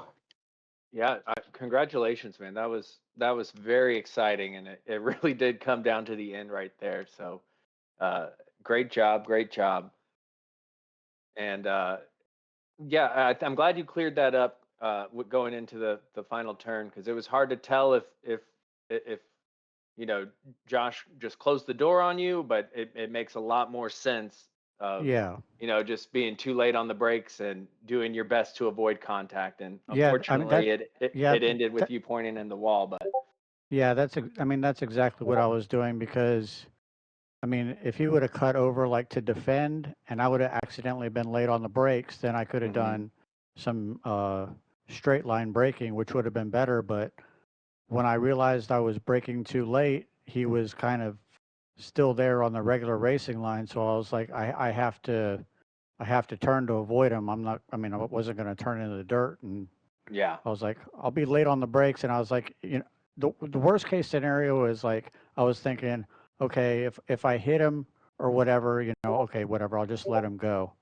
But yeah, then I ended up facing into the wall and then giving Shaggy a 2-second penalty, which thank God it didn't really affect him. But I know you guys would have probably said, oh, that doesn't really count because, it wasn't his fault and he didn't do anything wrong. It was just my mistake. Well, it wasn't really either of you guys' fault. You were both passengers at that point. It was just the game smacking you both for no reason. Yeah, well, I didn't get a penalty at all. I'm just talking about like Shaggy's 2-second penalty for I don't know what. I think he might have tapped me or something. I don't know why it gave him that penalty, but Yeah, we were all a bit confused by that one, but yeah, but P4 was so far behind that it didn't matter. so when you came out of the pits on that final stint, it was you and Josh, and then Shaggy came out, and I believe it was fourth, fifth, and sixth. At that stage, did you realize that you were fighting for the lead? Had you figured out everybody else's strategy, or were you not sure about where you guys were going to end up? Well, to be honest, in this race, if I finished top 3, I was going to be happy, and I wasn't paying attention to what anybody else was doing. I was like, I got my strategy in my head. I'm sticking to it. I just had, remind myself, okay, short shift. That's why I stuck behind Salamander, like for the first part. I mean, I probably could have went up for a move on him, but I mean, there's no reason to. I was just happy to stay behind him, happy to short shift, happy to use his draft. And I mean, I thought Monument was going to finish 5 to 10 seconds ahead of us. So I wasn't even thinking that I'd even be that close at the end. Yeah, and it was very. I mean, we were very excited there at the end. It was super exciting. I thought you couldn't see, but you had more tires left than Josh did, and you could probably feel that as you were gaining on him on that final lap. So we were all Yeah. on the edge of our seat as you pulled close. Plus, I was listening to you guys, so I Okay. heard you say that he didn't have any tires left. But yeah, I mean, I was down to a sliver anyway. So, but I mean, I would have liked to have a nice drag race across the start finish, even if he won. As long as we're on the start finish together. But Yeah. it didn't happen that way. So, oh well, it's okay. Well, great job, man. Congrats on the P2, and your fastest lap was only 0.3 off fastest. So you were putting in killer lap times as well. So congratulations. Thank you. Yep, congratulations indeed. I guess we'll see you in the finals and see what you can work with the Red Bull Ring and Amuse S2000. For those of you that are I think that's the same day my cat gets a bath, so I'm not sure if I'm going to be able to make it. Oh, yeah, Those it's cat baths thing. are important. They are, and ears cleaned and everything. So I'm not sure about that one. All right, now, quick side note to all of the drivers that need to go and buy the Amuse car. It is in Brand Central under Asia. Just look for Powerhouse Amuse. I think it's under Japan. Yeah. I think it is. It probably is from what I'm hearing from Leo. But anyway, Mr. Rodriguez, thank you for your time, and we will see you next week. Thank you. Now the man of the hour. Yep. Mr. Josh. Yeah. Josh Moment, aka Monument, aka Momentum. How are you feeling? That was a race. That was one of the races I've ever run. That was a race. For sure. All right, I got you. Now, sorry, one second, just having technical stuff. Okay, so towards the end of the race, you had nothing, and Rodriguez was really closing that gap. Were you feeling some of the pressure or not? I knew I was gonna run out of tire. Like I figured it'd be half a lap to the finish line. I didn't think it'd be on lap 14 and like on the second sector. So I was kind of, I knew I was going to burn more tires than everyone because I'm on controller and it's just a little bit harder to save tire on controller. But I don't know. I felt like if I could just have a nice second and a half lead and bring it to the flag, not have to do too much battling, I figured that it'd be fine. I mean, it didn't work out that way. I still got the win, but there was some battling there. All right, I got you. Since you are on controller, how much did you have to account for the excess tire wear that the controller gives your tires? I mean, I knew that was going to happen. I figured I'd just send it and gain as big of a gap as I could, like just push all the way, and then just have to deal with that like excess tire wear at the end of the race. Just have to like put up with it for a lap, 2 laps maybe. Hopefully not 2 laps. I was hoping for a lap. Got a lap and a half, but I figured if I could just get a nice gap, there's no way that that's going to come down, especially because his tires are going to be wearing too. Everyone's tires are going to be wearing, so mine will be dead. His will be at 5%, so it can't be too big of a difference, but I guess it was. All righty, I got you. TKs, any questions? Yeah, I just want to hear about those. Basically, the last, what is it, 3 turns after the corkscrew. You had the long left-hander where D. Rodriguez went up the inside and he straddled the sausage perfectly.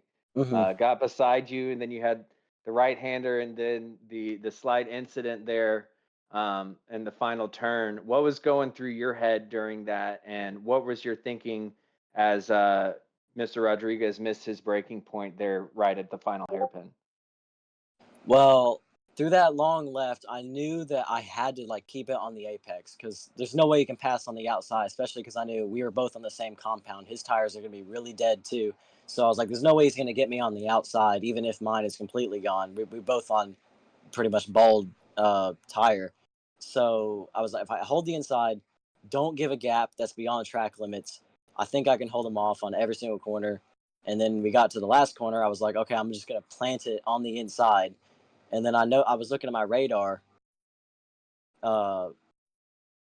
and I saw him like coming really close. I was like, wait, is he just gonna like send it and like hit me off the I don't think he's gonna do that because that'd be 100% a penalty, and I don't think you would just want to do something like that. But I was like, well, I don't know. Maybe it's just like last lap, you're gonna go for it. But then I realized I was like, oh wait, he's gonna spin and hit the wall because I saw the way he was entering the corner. You have like turn into braking, and you can't do that on this game. It's quite weird how that works. Yeah, I mean, it made for a super exciting end. You did excellent. You were only 2/100ths off of the fastest lap. Shaggy had a 1:30.807, and you had a 1:30.826. So, I mean, you guys were neck and neck as far as lap times go. It just worked out that you and D. Rodriguez were ending the race on those softs. Do you, on the controller, do you use manual transmission or do you use automatic? You use manual? Yeah, shift is X and then downshift is square. Okay, cool. Because I know that can affect how you fuel save. I did notice you were playing with the fuel map the entire time. Where did you like to be lean, and where did you like to have more power? I figured like on the acceleration and like down half the straight, I would turn it down to about 2, and then through some of the corners, especially in the braking and like, because I like to modulate my throttle. I don't think I've ever like, unless it's a really hard braking point in a car with no brakes, which is kind of like this one. So down to turn 1, I was completely off. But a lot of the times, like in GT3 and like quicker cars, I'm always on the gas, like somewhat.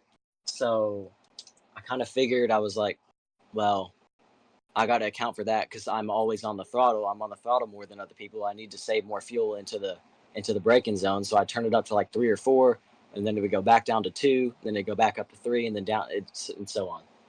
Wow. Yeah. So I mean, literally sounds like you had your hands full.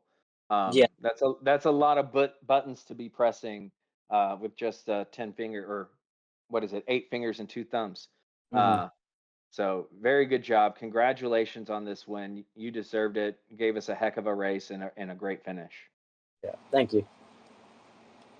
Oh yeah, congratulations on the very hard fought race victory, and we hope you'll have fun with the finals next week. I think I'm gonna be on vacation, so we're gonna have to have like a makeshift setup so I can race. I don't know if I'll be Huh.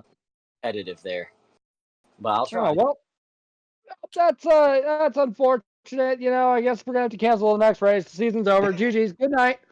I would like Anyway, it to be a nice $100, but it's around 4, so yeah, I got you. Well, thank you so much for your time, and we'll see you, man. thank you. Thank you for hosting and commentating. Great job. Yeah, of course. Thank you. Thank you. And great And, story, Tune. Hmm? Great story yesterday. oh yeah, yeah.